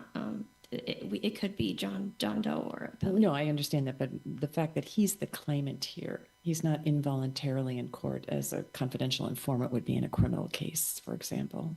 Does that make any difference? Right. He has invoked the legal process here to claim money damages. Sure. So why wouldn't he proceed as any other civil plaintiff does in the open? Sure. I understand Your Honor's point. I'm not sure that Appellee versus John Doe makes much of a difference, but in terms of protection, I recognize that it could also be John Doe. I'm not talking about what name we use. I'm talking about the substance of the request to proceed anonymously. The substance of the request, whether that yes, might cause additional harm. No, whether it makes a difference here. A confidential informant gets protection because he or she is involuntarily hailed into court to support prosecution, typically. Here, he's the claimant. He has voluntarily invoked the judicial process to seek money damages from these officers. So why shouldn't he be subject to the same rules that everybody else is subject to, regardless of whether he prefers to remain anonymous to protect himself? Well, I'm not sure that we have an issue with whether he would be named as John Doe like any. No, I'm talking about using his actual name. Right. As he did in the district court. I'm sorry. We have a lot of precedent in the Seventh Circuit saying that adults who bring litigation expose their names to the public, even if they strongly prefer to keep it secret. Why shouldn't we apply our norm? That's the question Indeed. Chief Judge Sykes is asking. Thank you for clarifying, Your Honor. My response to that would be that using his name, as I mentioned previously, although he may have been exposed as a confidential informant to other inmates within the cell block or the area where he was exposed, there may be other inmates within that institution or other institutions that recognize his name, that expose him to a risk of harm if his name is used in this case. And so using Appellee or John Doe protects him. The question, at least my version of it, starts from a very strong presumption in the Seventh Circuit that if you are a plaintiff and an adult, then your name is public. I haven't yet heard a reason why confidentiality should be allowed.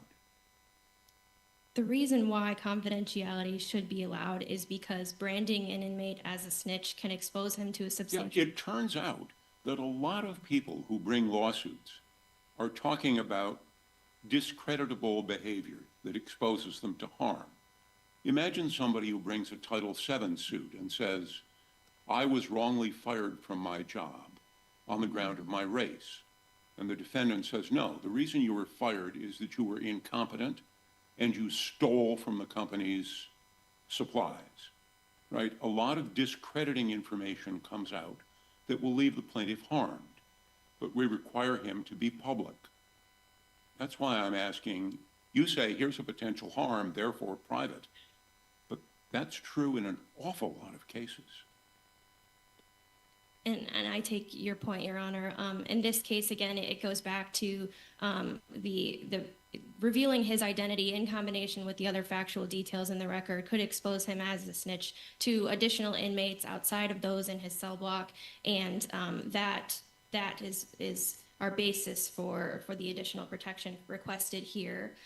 Your Honors, I do want to address some of the points that my friend on the other side made. And okay. I have one concrete question. Yes.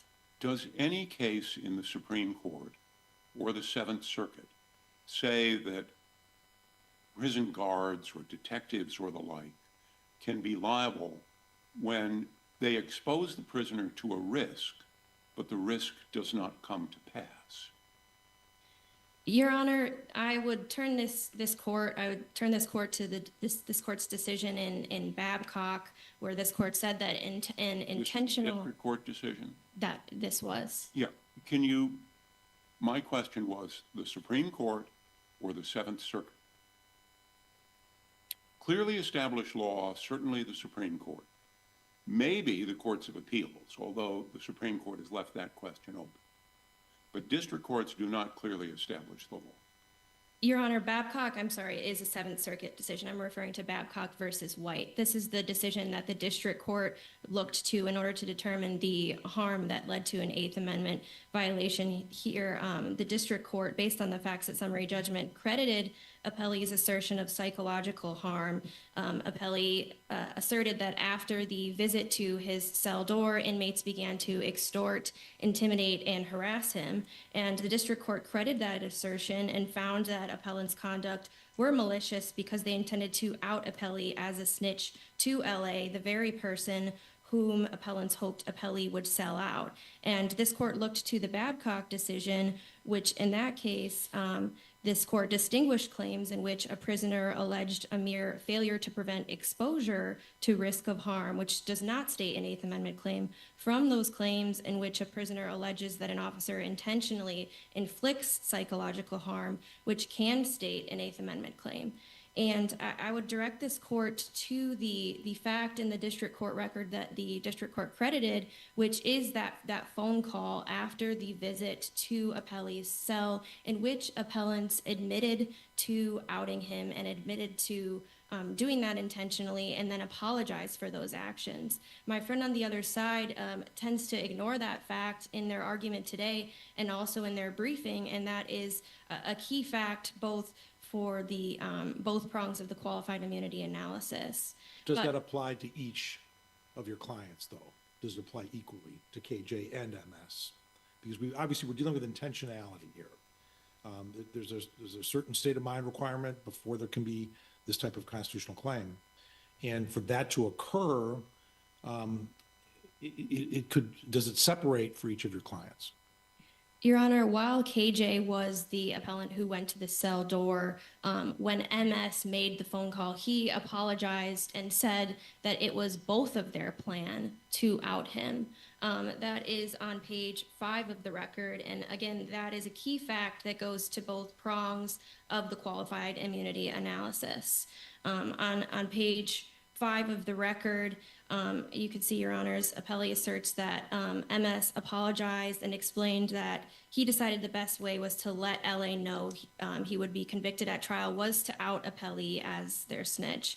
This is a key fact for both prongs of the qualified immunity analysis, and I would ask that this court note that fact when looking at both prongs if it decides it has jurisdiction in this case. See, I'm out of time. Thank you, Your Honors. Thank you very much.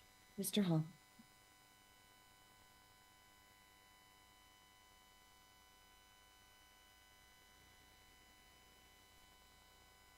I'd like to begin just with commenting on the discussion of the Babcock decision. At page 272, this court explicitly held, we nevertheless believe it is the reasonably preventable assault itself, rather than any fear of assault, that gives rise to a compensable claim under the Eighth Amendment. That is the published precedent of this court. The Doe versus Wellborn decision, which came a year later, was likely even more on point. That case involved a inmate who started a fire in his cell in order to alert guards that there was about to be a hit on the warden. Later, after that, a correction officer goes up to that inmate and says, effectively, I realize you're the one that started the fire, but you don't get any special privileges, and set it in front of everybody so that everybody knew that this inmate was the quote-unquote snitch. Even there, this court concluded that because there was not actual violence, there was not an actual assault, there was no Eighth Amendment claim. Extreme deprivations are required to make out a conditions of confinement claim. And finally, the final point I want to direct the court to that I haven't had a chance to address is the follow-up letter that was sent by the inmate, by the appellee, even after the visit on December 6th. After that visit, about 10 days later, the appellee sent the sheriff another letter, and in that letter was once again offering to help and wanting to offer to help. And in that letter, he, in very bold print, says, he still trusts me. He still trusts me, suggesting I can still get information for you. And if that's 10 days after the visit to the cell, I would submit to the court that this case really is baseless. And with that, we would request that the court reverse. Thank you for your consideration. Thank you very much. Our thanks to all counsel and Ms. LaRosa, Ms. Mark, Mr. Camelli, seated in the second row. Your firm accepted this appointment pro bono on behalf of your client and the court. You have our thanks. And we'll take one more recess. This case is taken under advisement. We'll take one more recess to substitute another group of students.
Honorable Court is now in session. Please be seated and come to order.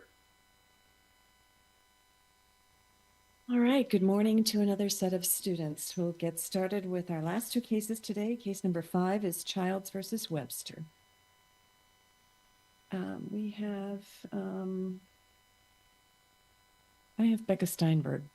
There you are. Okay, you're right at the podium already. Go ahead, Ms. Steinberg. May it please the court, Becca Steinberg for Appellant Sharif Childs. With the court's permission, I'd like to reserve 3 minutes for rebuttal. It's fine. Mr. Childs is a Muslim and so must pray at certain times every day. Because he's incarcerated, Mr. Childs can't go outside to see the sun and can't use the internet to look up prayer schedules. Restrictions on movement and internet access are, of course, a normal part of being in prison. But because these restrictions substantially burden Mr. Childs' ability to pray, the prison itself has an obligation to remove that burden. One way it could do so is by providing prayer schedules. That's what many prisons in Wisconsin do. But here, the prison provided Mr. Childs with inaccurate schedules, causing him to pray early, outside the window where his prayers would be accepted. And when he asked for corrected schedules, prison's officials retaliated and withheld those schedules altogether. In the absence of sufficiently compelling reasons for these actions, the prison's conduct violated both the Religious Land Use and Institutionalized Persons Act and the First Amendment. I want to start with a substantial burden analysis. Here, there's no question that Mr. Childs commits a major sin when he prays outside the designated window. That's exactly what the inaccurate schedules caused him to do. And when he didn't have a schedule at all, which was the case for all of 2023, there was no way for him to know whether or not he was praying within the window, causing him to commit. Why couldn't he ask his imam for schedules? So he was ultimately able to get schedules after this lawsuit was filed from a visiting imam. But for all of 2023, he had to go without scheduling. My question is, why couldn't he ask his imam for accurate schedules at any time? Because he was incarcerated. Yes, but the prison makes religious leaders available. There's no evidence in the record that suggests that a religious leader... No evidence in the record that Muslim inmates had access to an imam? Not one that would be able to provide him with prayer schedules. And in fact, what happened here is that... It's pretty well understood that access to a religious leader is one of the basic requirements. Are you saying that Wisconsin violates that requirement? No, Your Honor, but there's nothing in the record suggesting that any imam was able to provide him with schedules. And in fact, the Muslim leader at the neighboring prison told him to just accept the inaccurate schedules, saying that it wouldn't be a problem. But in fact was a problem for Mr. Childs because of his religious beliefs that are personal to him, that he needs to pray right when the window opens. Does the fact that he received a schedule affect his claim for injunctive relief? No, Your Honor. So at the time that the lawsuit was filed, he did not have a schedule, so he had standing. The only question is whether that created mootness, and as appellees acknowledge on page 25 of their brief, it didn't create mootness, and in part because of the uncertainty about, this is footnote 8 of their brief, in part because of the uncertainty about the continued viability of getting them from the visiting imam, as well as the fact that it's the prison's obligation itself under the act to remove the barrier, something that they didn't do here. But going back to the issue about whether or not he was able to get schedules, what happened is that the Muslim chaplain at the other, this was Cote, at the other prison said that he could just pray 3 to 5 minutes late. But there's record evidence showing that the schedule was up to 14 minutes late, and so that he was committing a major sin. Now, at this point, the prison's main rejoinder to whether or not there was a substantial burden is just that this was a religious accessory or a devotional accessory. That's not the case here, because what Mr. Childs seeks is the information contained within the prayer schedule. It's not that they have to physically give him anything. They could equally comply with their obligations by, for example, posting a copy of the schedule in the chapel, or even doing something simpler, like allowing him to see the schedule they already had posted in the unit to provide Ramadan meals, but simply didn't allow him to see. Well, meals are different because the prison has to feed the inmates. And Yes. if inmates have special dietary restrictions for religious purposes, then there's an obligation to provide an appropriate diet under the statutory provisions at issue here, or guarantees at issue here. But this is different. This is and not something the prison would ordinarily have any obligation to provide. So it is true, right, that there are a series of religious food cases, and I want to answer your question in two ways, Judge Sykes. The first is to distinguish sort of ceremonial foods like game meat on certain holidays or other ceremonial foods from the regular dietary diet, like a vegan diet or a kosher or halal diet. Certainly, the prison has an obligation to provide with everyday food, but they don't have to provide birthday cake, for example, to celebrate non-religious holidays. What the Act says is that religion has to be treated differently. And the Act also says that prison have an obligation to incur certain costs in order to ensure that.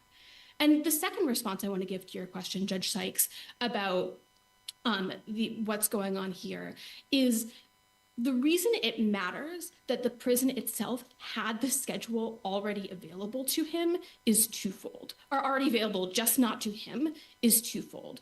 First, it shows that to the extent that they're trying to rationalize by saying that it's a cost issue, there's simply not a cost issue when it's already posted in the unit, just in a place that's inaccessible. Would a prison have an obligation under either the statute or the Constitution to furnish a rosary to a Christian inmate or a yarmulke to a Jewish inmate?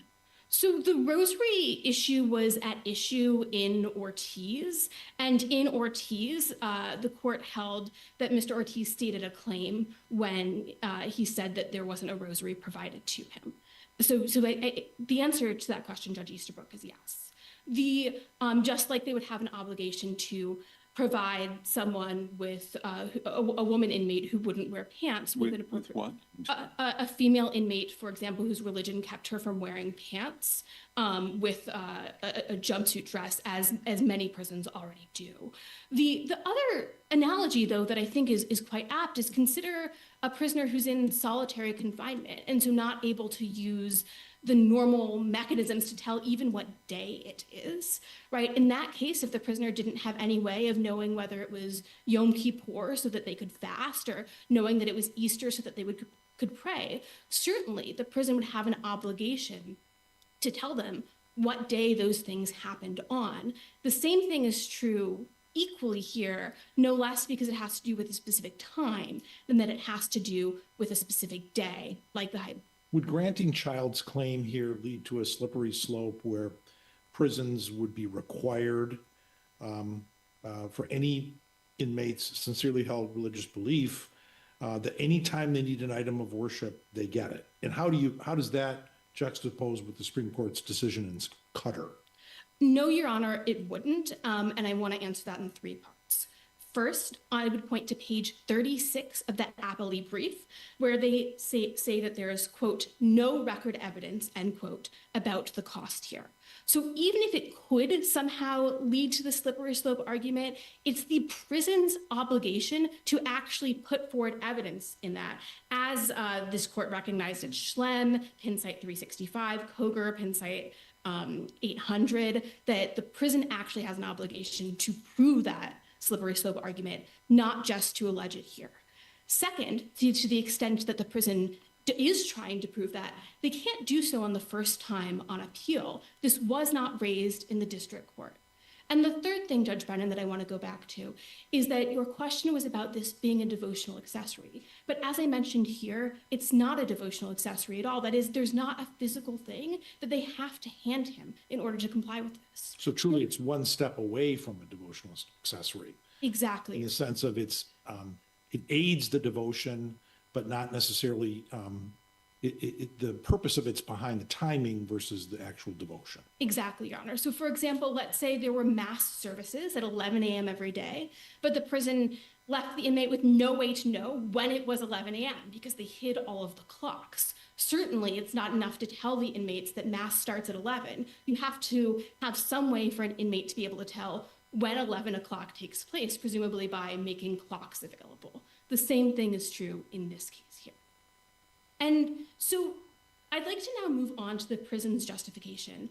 As I was just speaking about with Judge Brennan, it is the prison's obligation to actually meet their, to show that their justification is accurate.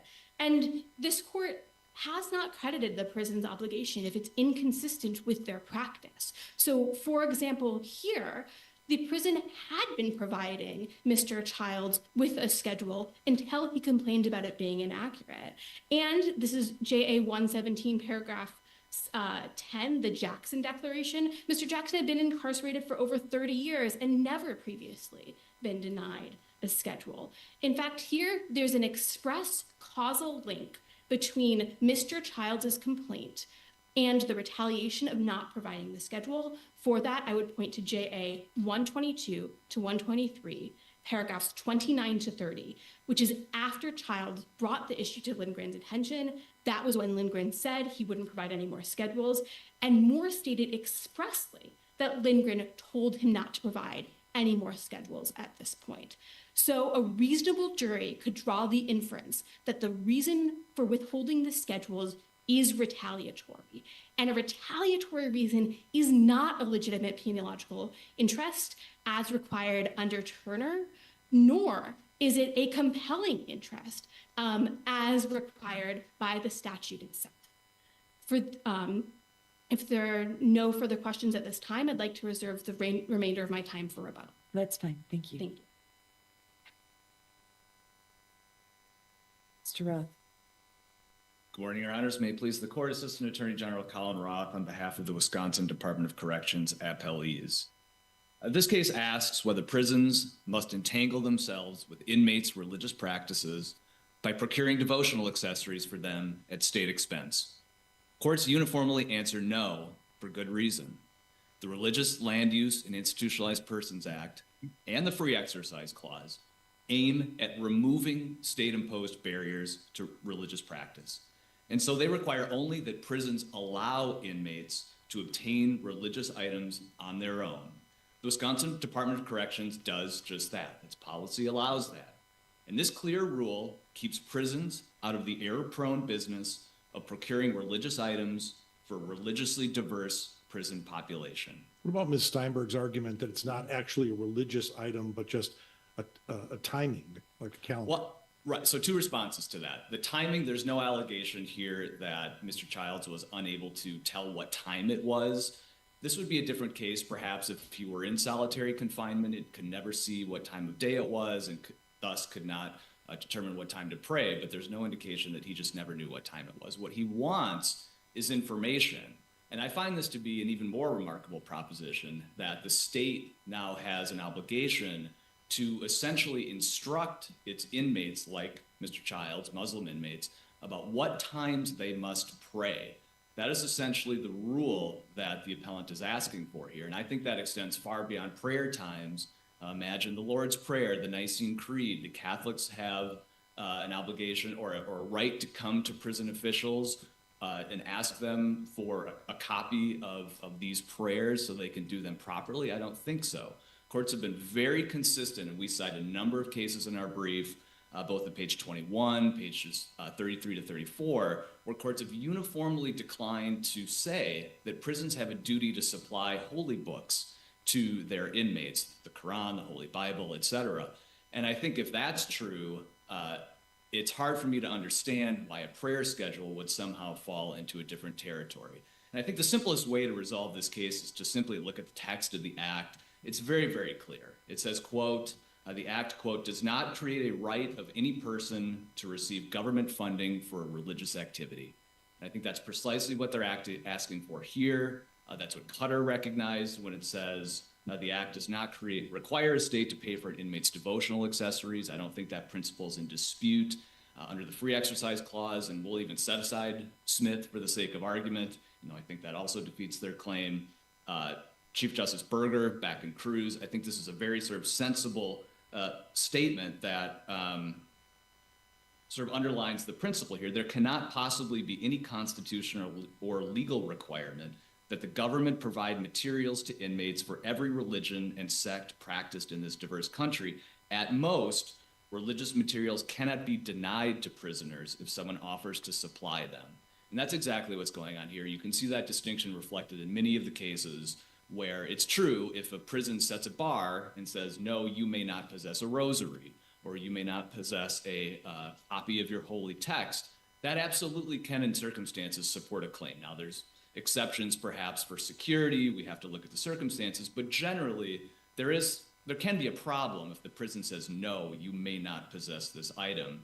But this case is very much the opposite. The prison has said you may possess the calendar. There's no dispute the Department of Corrections policy allows for that. You can see that in the appendix, it's Appendix 89, I believe, is the Department of Corrections policy, which expressly calls out religious calendars, and that is enunciated specifically in the policy. Mr. Childs knew he could order a calendar. There's also an email from the prison chaplain to Mr. Childs informing him that's at Appendix 148. It says, Mr. Childs, you may order a calendar if you want, but we're not going to supply one to you. So he knew he could order one. He was allowed to order one. There's absolutely no evidence of indigency or anything else that may excuse his inability to do so. So we think this is ultimately a simple case. It simply cannot be the rule that prisons have to provide either religious items or information. I think another way to look at this issue is the Establishment Clause. I mean, we have serious entanglement problems when the government gets in the business of teaching people how to practice their own religion. That's what I hear the rule that the appellant is asking for. I think the Supreme Court would say governments don't have a duty to do that, to teach people how to practice their religions. So twice you've used the word teach. What about the word permit? Well, he's absolutely permitted to practice his religion. He can pray whenever he wants. There's no information in the record that suggests otherwise.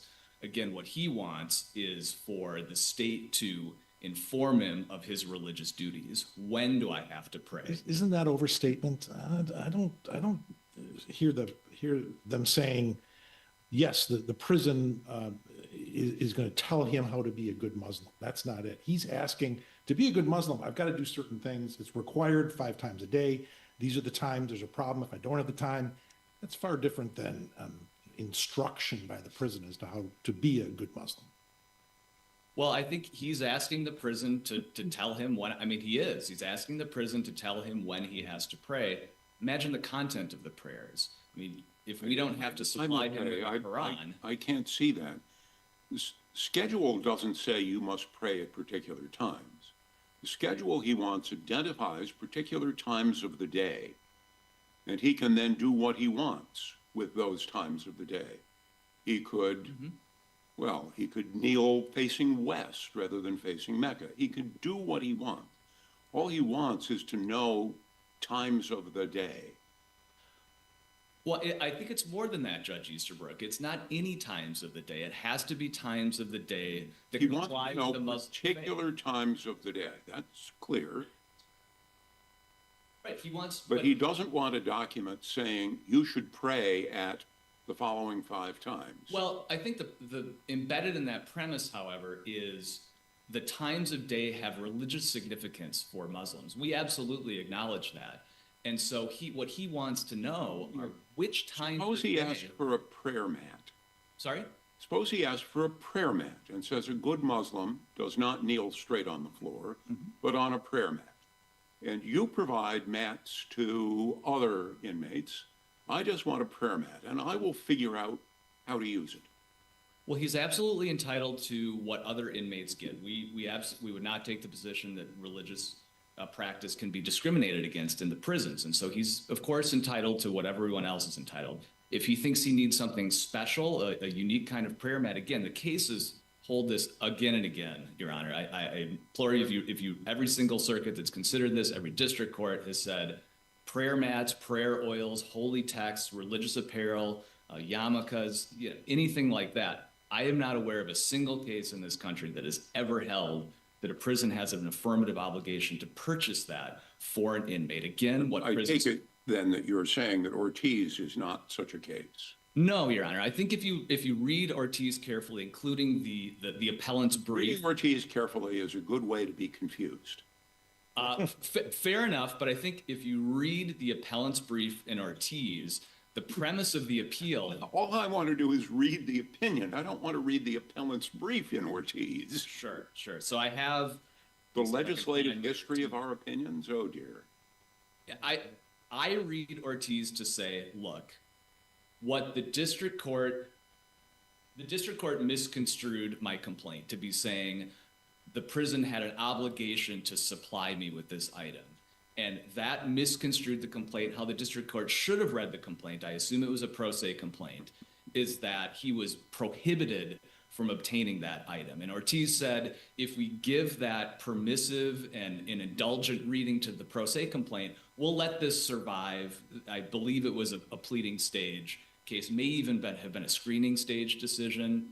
And so it was giving him a generous read of his complaint, but I think it sets up the exact dichotomy that we're relying on here, which is, again, if there's a barrier. Ortiz was dismissed at the screening stage. Correct. Before there was even an answer. That's right. And so, Your Honor, again, at the screening stage, in a pro se complaint, I think what this court was doing was saying, we will generously read the complaint to be alleging what actually can be a problem, and that is denials of access when you are barred from possessing something. And so on that basis, we'll let the claim proceed. And again, that was exactly the premise on which the appellant argued the case. He said, you should construe my complaint to be more broad than that. So I don't think Ortiz at all stands for the proposition that we have an affirmative obligation. Again, I think it's really all you need to do is go back to the text of the statute. It couldn't be more clear that people don't have a right to receive government funding for religious activity. I think that resolves the case. On the Section 1983 claim, how do you read Smith in this context? Obviously, Smith's become a criticized decision. Obviously, we're still bound by it. Our Act seems to go away from that in the prison context. What's your argument as to what our standard should be on that claim? Well, on the free exercise claim, right, there is a question about Smith. Multiple circuits have debated its applicability in this context. I would point you, we cite in a brief, the Firewalker Fields case from the Fourth Circuit from just 2 years ago, which I think is a very nice distillation and unification of the different doctrine in this area. It says, first, we look at Smith. Has there been a discriminatory application in the prison context? If so, we don't proceed to strict scrutiny. Instead, we proceed to the more lenient Turner standards, which I think makes a lot of sense here, frankly. I mean, there are oftentimes good reasons why religious practice might be treated differently in prison, and if we always impose strict scrutiny on those types of distinctions, I think we'd be in a lot of trouble. So I think the Fourth Circuit has the right approach. That said, I don't need to hang my hat on Smith. I understand it may be on the way out. So you can absolutely resolve this question on substantial burden grounds on the same basis that you resolve the RLUIPA claim. I think both parties acknowledge that the substantial burden analysis is essentially the same under both. And so they fail at the threshold step. We cite many, many cases again in our brief that parallel the RLUIPA, the Act cases. Really simple. And similarly find that the free exercise clause is not unique in that it does not impose this kind of affirmative obligation that that Mr. Childs is seeking.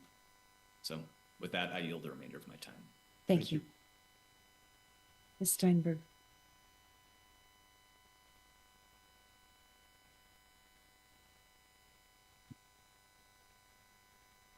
I'd like to make 2 points, Your Honors. The first is that this is not a devotional accessory. That's true for 2 reasons. The first is about timing. He just wants to know what time the window's open.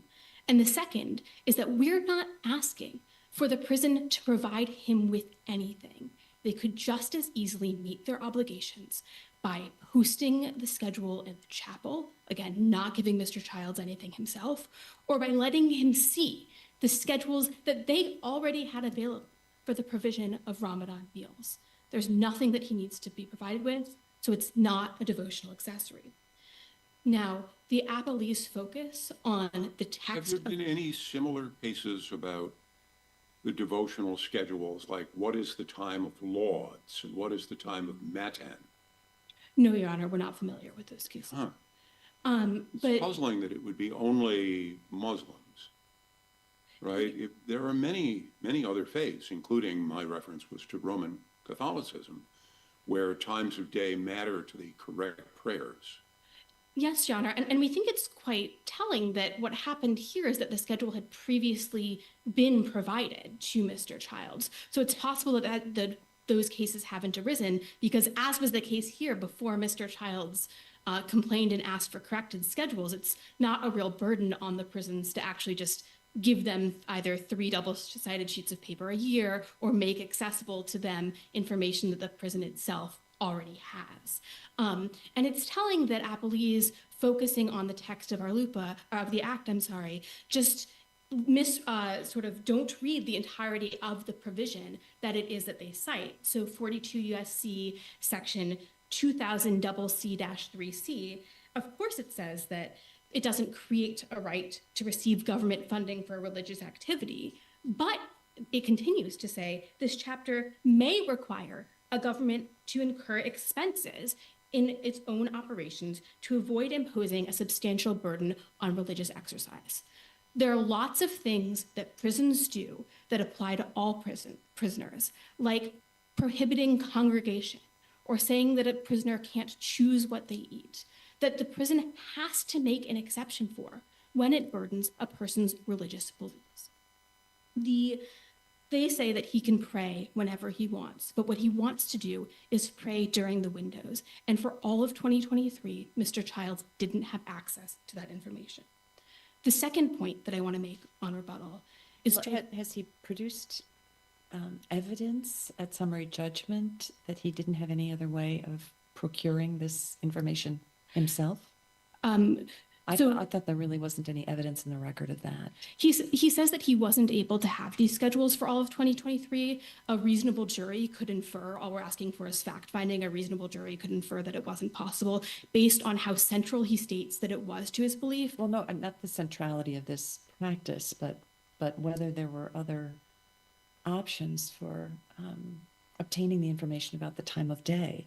Yeah, so there's the evidence. For example, from an imam, as later a volunteer stepped up and provided this information. Yes, but there's evidence in the record, his own testimony, that he wasn't able to get that for 2023. Is it just that categorical statement, or is there more evidence of that he tried to get the information elsewhere, or that he continues to try to get the information elsewhere and cannot for the prospective claim? I see my time is expired. May I answer the question? Yes. So we think that a jury could infer that he tried from 2 facts that are in the record. The first is that he said he did not have it in all of 2023. And the second is that he was subsequently able, which suggests the jury could infer that he was trying. I would ask the court to reverse. Thank you. Thank you. Our thanks to all counsel. The case is taken under advisement. And we'll move to our last case this morning. United States versus Michael Umang.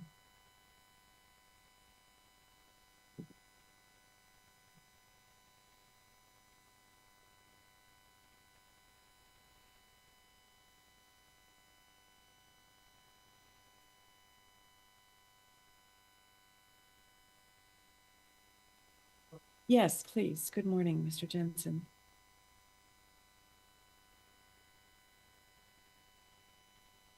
Attorney Jeffrey Jensen, Sr., appears on behalf of the appellant Michael Umang. Mr. Umang was indicted in the Eastern District on several drug counts. He eventually waived his right to a jury, so the case would be tried to the court. And shortly before the start of trial, the government provided us with a letter that one of the drug analysts had been the subject of a performance improvement plan, which I will not refer to as a PIP, I promise. Thank you. I've had that lecture before. A performance improvement plan, and simultaneously the government applied for, and we didn't object to, protective order that prohibited us from disclosing that information to third parties. So the case gets called for trial, and analyst A, that's the person you've been referring to, testified, and on cross-examination, I, who was the trial lawyer, wanted to cross-examine her about her performance improvement plan But because of the protective order, I approached sidebar and asked the court to give me some guidance on the contours of this protective order. And rather than doing that, the judge said, I'm not allowing you to cross-examine the witness on that information because it's not relevant. So then I didn't. At some point after that, there was a break in the proceedings, and it was suggested that we should put the contents of that sidebar on the record. And I asked the question, are we doing this in open court, or are we closing the courtroom? Again, attempting to get the contours of this protective order. And at that point, the government moved to close the courtroom. And for reasons which I will never know, I failed to object to the order closing the courtroom. The arguments in the ruling were placed on the record. And so that leaves us with two issues on appeal. One, I think, is much simpler, so I'll briefly discuss that. And that has to do with whether the performance improvement plan was relevant evidence and should have been admitted. Now, I fully acknowledge that the standard of review on appeal recognizes that the district court has vast discretion in admitting evidence. So it's a rare time where you're going to be able to prove that the judge abused his discretion in excluding evidence. But I think this is one of those cases because the reason the judge gave was that the performance improvement plan was after this person did the drug test in this case. And I think that's important because it doesn't make any sense, because the analyst's work is very likely to be much better after the performance improvement plan than it was before. That was my argument. I believe that establishes that there was an abuse of discretion because it simply doesn't make sense. So I want to move on to the more difficult issue, which was whether Mr. Umang had his Sixth Amendment right to a public trial violated when the judge ordered that the courtroom be. Counsel, let me ask you the antecedent question. Sure. Do you think sidebar conversations are themselves a violation of the public trial clause? I have argued in a different context that they are. I know for sure, based on my research in this case, that they violate the rules because the judges are supposed to. No, the rules require the judge to make sure that there's a court reporter present, and that rule was violated. I'm asking whether the sidebar conversation itself violates the public trial clause. In most criminal trials, the judge will hold sidebars that are sotto voce, preventing the jurors and the people in the courtroom from hearing what's going on. My question is, does that violate the Constitution? If it does, then your argument follows. If it does not, then your argument does not follow. So does it violate the Constitution?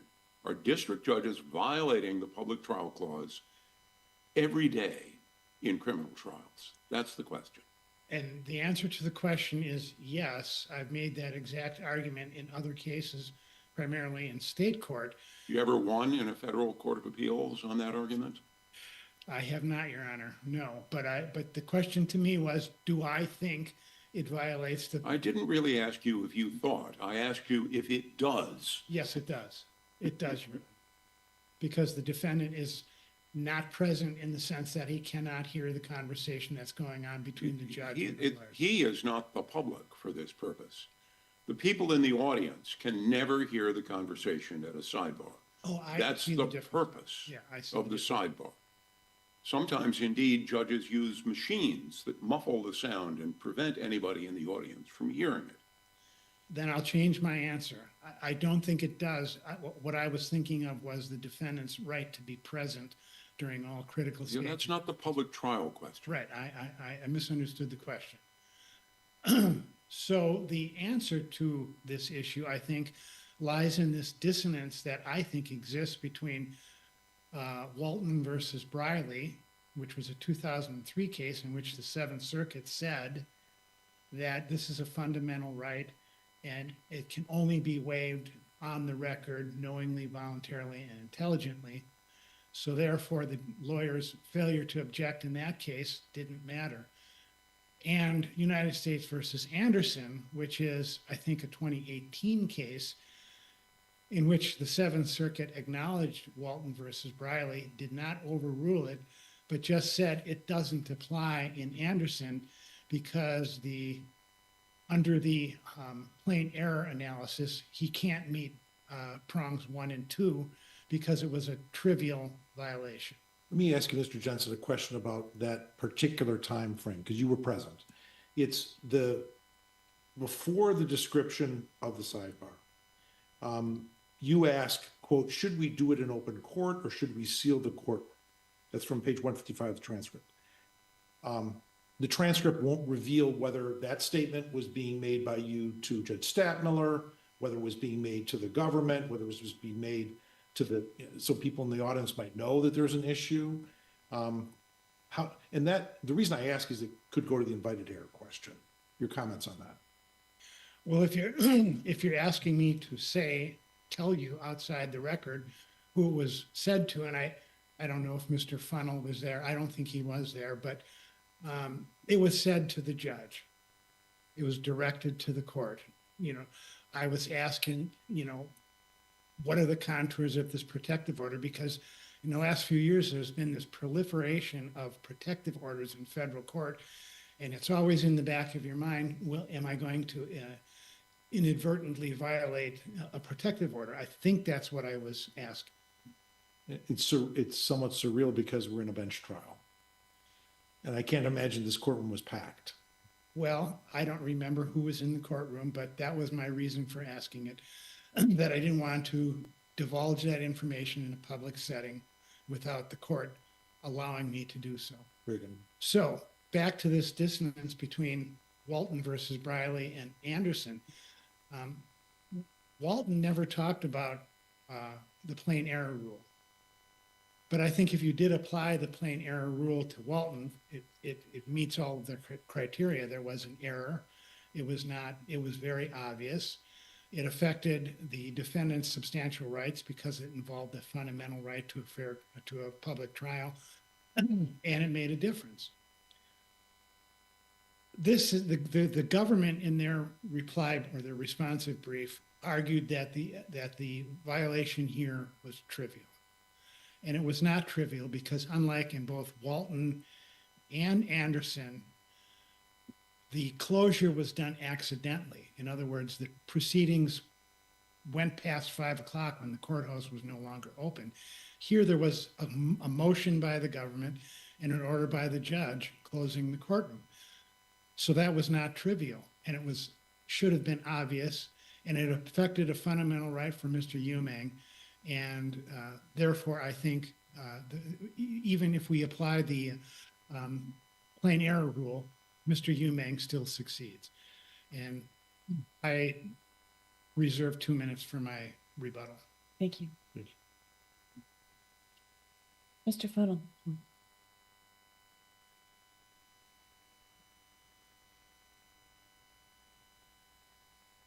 Good morning, Tim Funnell for the government. I was not the trial counsel in this case. That was two of my other colleagues. It was down here in the Milwaukee office. As has been indicated here, there are two issues that Mr. Umang raises. One of them is that the district court's 5-minute courtroom closure during which no evidence was introduced amounts to a public trial violation. The second issue is the district court's discretionary ruling limiting cross-examination of the analyst. I think it's important to point out that the analyst was one of 3 analysts that the government produced in this case. The government, in our brief, we put together a summary chart at page 4 that puts together the seizures of the methamphetamine, the different dates that they occurred, as well as the different analysts that tested those substances. And as you can see, the chemist that we're talking about here was with regard to the evidence that was seized in 2019. She did not testify as to the other evidence that was seized. We believe that a straightforward application of Gaia and the invited error doctrine, as well as Anderson and the plain error analysis, govern this case. We think that the court, or at least as to the courtroom closure issue, we think the court can look to both of those cases and in a very straightforward application of invited error and plain error, reject the defendant's argument about the public trial violation. Judge Easterbrook, in regard to your question about the sidebars and whether that is an implication of the public trial right, the cases suggest, I don't know that there's a case directly holding that those are exempt from the public trial right, but they certainly suggest that those types of sidebars are routine and that they are likely not subject to the public trial right. This court in the plain error analysis could look to those cases and decide there was not clear and obvious error. The court could, in its decision in this case, make a definitive statement about sidebar conferences. And regrettably, this conference was not recorded. We certainly acknowledge that. It was the government's counsel that then made the suggestion, we need to put that on the record, which then at defense counsel's suggestion resulted in the closure. I'd like to back up chronologically, however, to discuss how the information came to defense counsel, because that impacts how we get to a protective order and a courtroom closure. The bench trial started on June 10th. On May 23rd, so some 17 days before trial, the government reaches out to defense counsel, and this is in the record in the motion for protective order. And we indicate we have potential giglio information about one of our witnesses. We're going to disclose that to you. We would like to move for a protective order first because it concerns information that's arguably protected by the Privacy Act. Defense counsel did not object to that, so we filed that motion for a protective order on May 23rd. It was not ruled on by the district court until May 31st, but we're still some 10 days before trial or thereabouts. As soon as the district court entered that protective order, which was, by the way, a provisional order, it still allowed defense counsel to disclose the information as ordered by the court. So that could have been a litigated issue as to whether that information should have remained confidential or not. It was not. So on May 31st, the protective order gets entered, and we immediately provided the information, the plan, I'll call it, about the chemist, the performance improvement plan. We provided that to defense counsel. So we're still 10 days before trial. Defense counsel makes the decision not to raise that in a motion in limine prior to trial. If that had been done, the need for a closure of the court during the trial could have been avoided altogether. And that feeds into our argument about invited error. It's not just what happened at the trial, it's what happened that led up to those events at the trial that we think are so relevant to the invited error doctrine. If you look at the Gaia decision, where this court dealt with the potential structural violation of the deprivation of counsel during an overnight recess, Gaia clearly holds that structural errors are still subject to invited error. They can be waived. And unlike, it doesn't have to be a personal waiver of the defendant. It can result from the conduct of the defense. And in Gaia, after a discussion about structural error, the history of structural error, Judge Posner in Gaia said, we don't have to run that hair to the ground. This was invited error because it resulted from what the court said was the continued harping by defense counsel about the phone records. Defense counsel had objected to the government's attempted cross-examination in Gaia. And they put the onus, Gaia puts the onus on defense counsel to some extent, that if there is some sort of ambiguity, which the Gaia court said that the judge's order in that case was rich in ambiguity. If there is such ambiguity, it really is up to the defense to clarify that and not to do it after hours, as the lawyer in Gaia tried to do, but do it right then and there so that they can get some clarification. Had they gotten that clarification, they could have avoided the deprivation of counsel overnight. The same thing applies here. Not only do we have the events at trial, but we have the events before trial, and the onus could be on defense counsel, as we argue it should be, that the government armed you with the information that you needed or wanted potentially to cross-examine this chemist.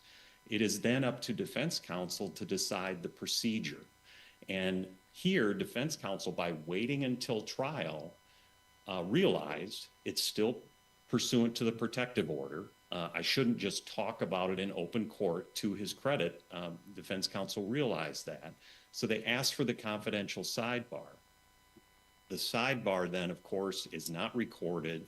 And then we fast forward to later in the trial when we try and get that memorialized for the record. And the trial judge makes clear his ruling is about relevance. So we think that there's invited error here.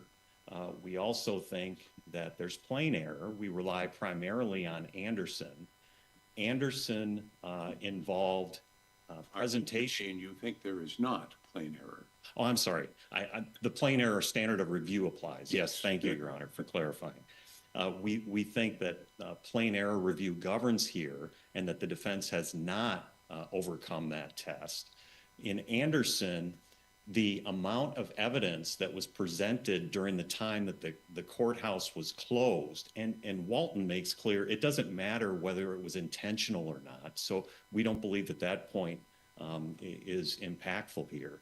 But there were 3 witnesses.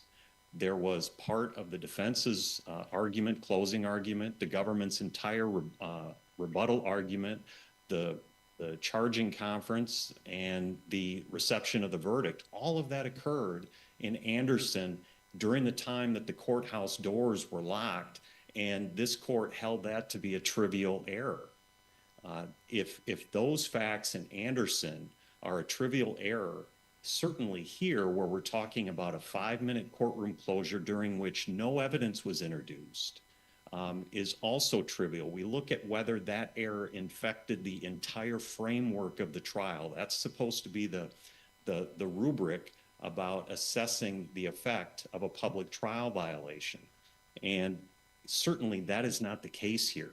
This trial took place in the public eye over the course of 2 days, except for 5 minutes, during which not a single witness testified. No evidence was introduced. That is a trivial error. Looking at the second issue, the district court's discretionary decision, not only did the district court say that the analyst's proficiency plan from 2023, I'm sorry, I see that my time is up. Just to finish that thought, the 2019 material is when she tested the substances. We provided the defense with material showing that for 10 years, up until 2023, she tested proficiently. So that definitively disproves the defense's speculative theory about how she must have been proficient she must not have been proficient previously. With that, we would ask the court to affirm the judgment in all respects. Thank you. Thank you. Mr. Jensen, you had, I think, 19 seconds left, but I'll give you a minute to amplify your rebuttal. I've been doing this long enough to say that I'm completely used to prosecutors arguing that anything that goes wrong in a trial is the fault of the defense lawyer, and I can take it. However, this argument that by not making a motion in limine and by asking for guidance from the judge concerning the contours of his order, I invited the error. That goes way too far. If you want to back up this line of causation, then I can argue it's the government's fault for getting a protective order for everything under the sun and making us having to deal with it. If I could ask a practical question here. This case wasn't defended on the nature of the substance in question. There was no question that this was meth, and so the forensic chemist's affirmation of that fact really wasn't a fact of consequence here. It had to be put on the record in the bench trial, but your conduct admitted multiple times that this was meth, and talked about the quantities and so forth, and then his defense was that this was personal quantity because he had a heavy habit, and he was a user, and said he wasn't a dealer. Well, so I'm not quite sure why this relevance ruling was really consequential at all. And that bears on the plain error standard. Because at the time, Mr. Umang had not testified. That was in the government's case. And I think the government always has the burden of proving every element of the offense beyond a reasonable doubt. And to continue your argument, then, the timing of the giglio, whether we look at the day itself, or the 10 days before, or the 3 months before, can affect the back and forth in the invited error. Yes. All right. Thank you very much. Our thanks to both counsel. The case is taken under advisement, and that concludes our calendar for today. The court is in recess.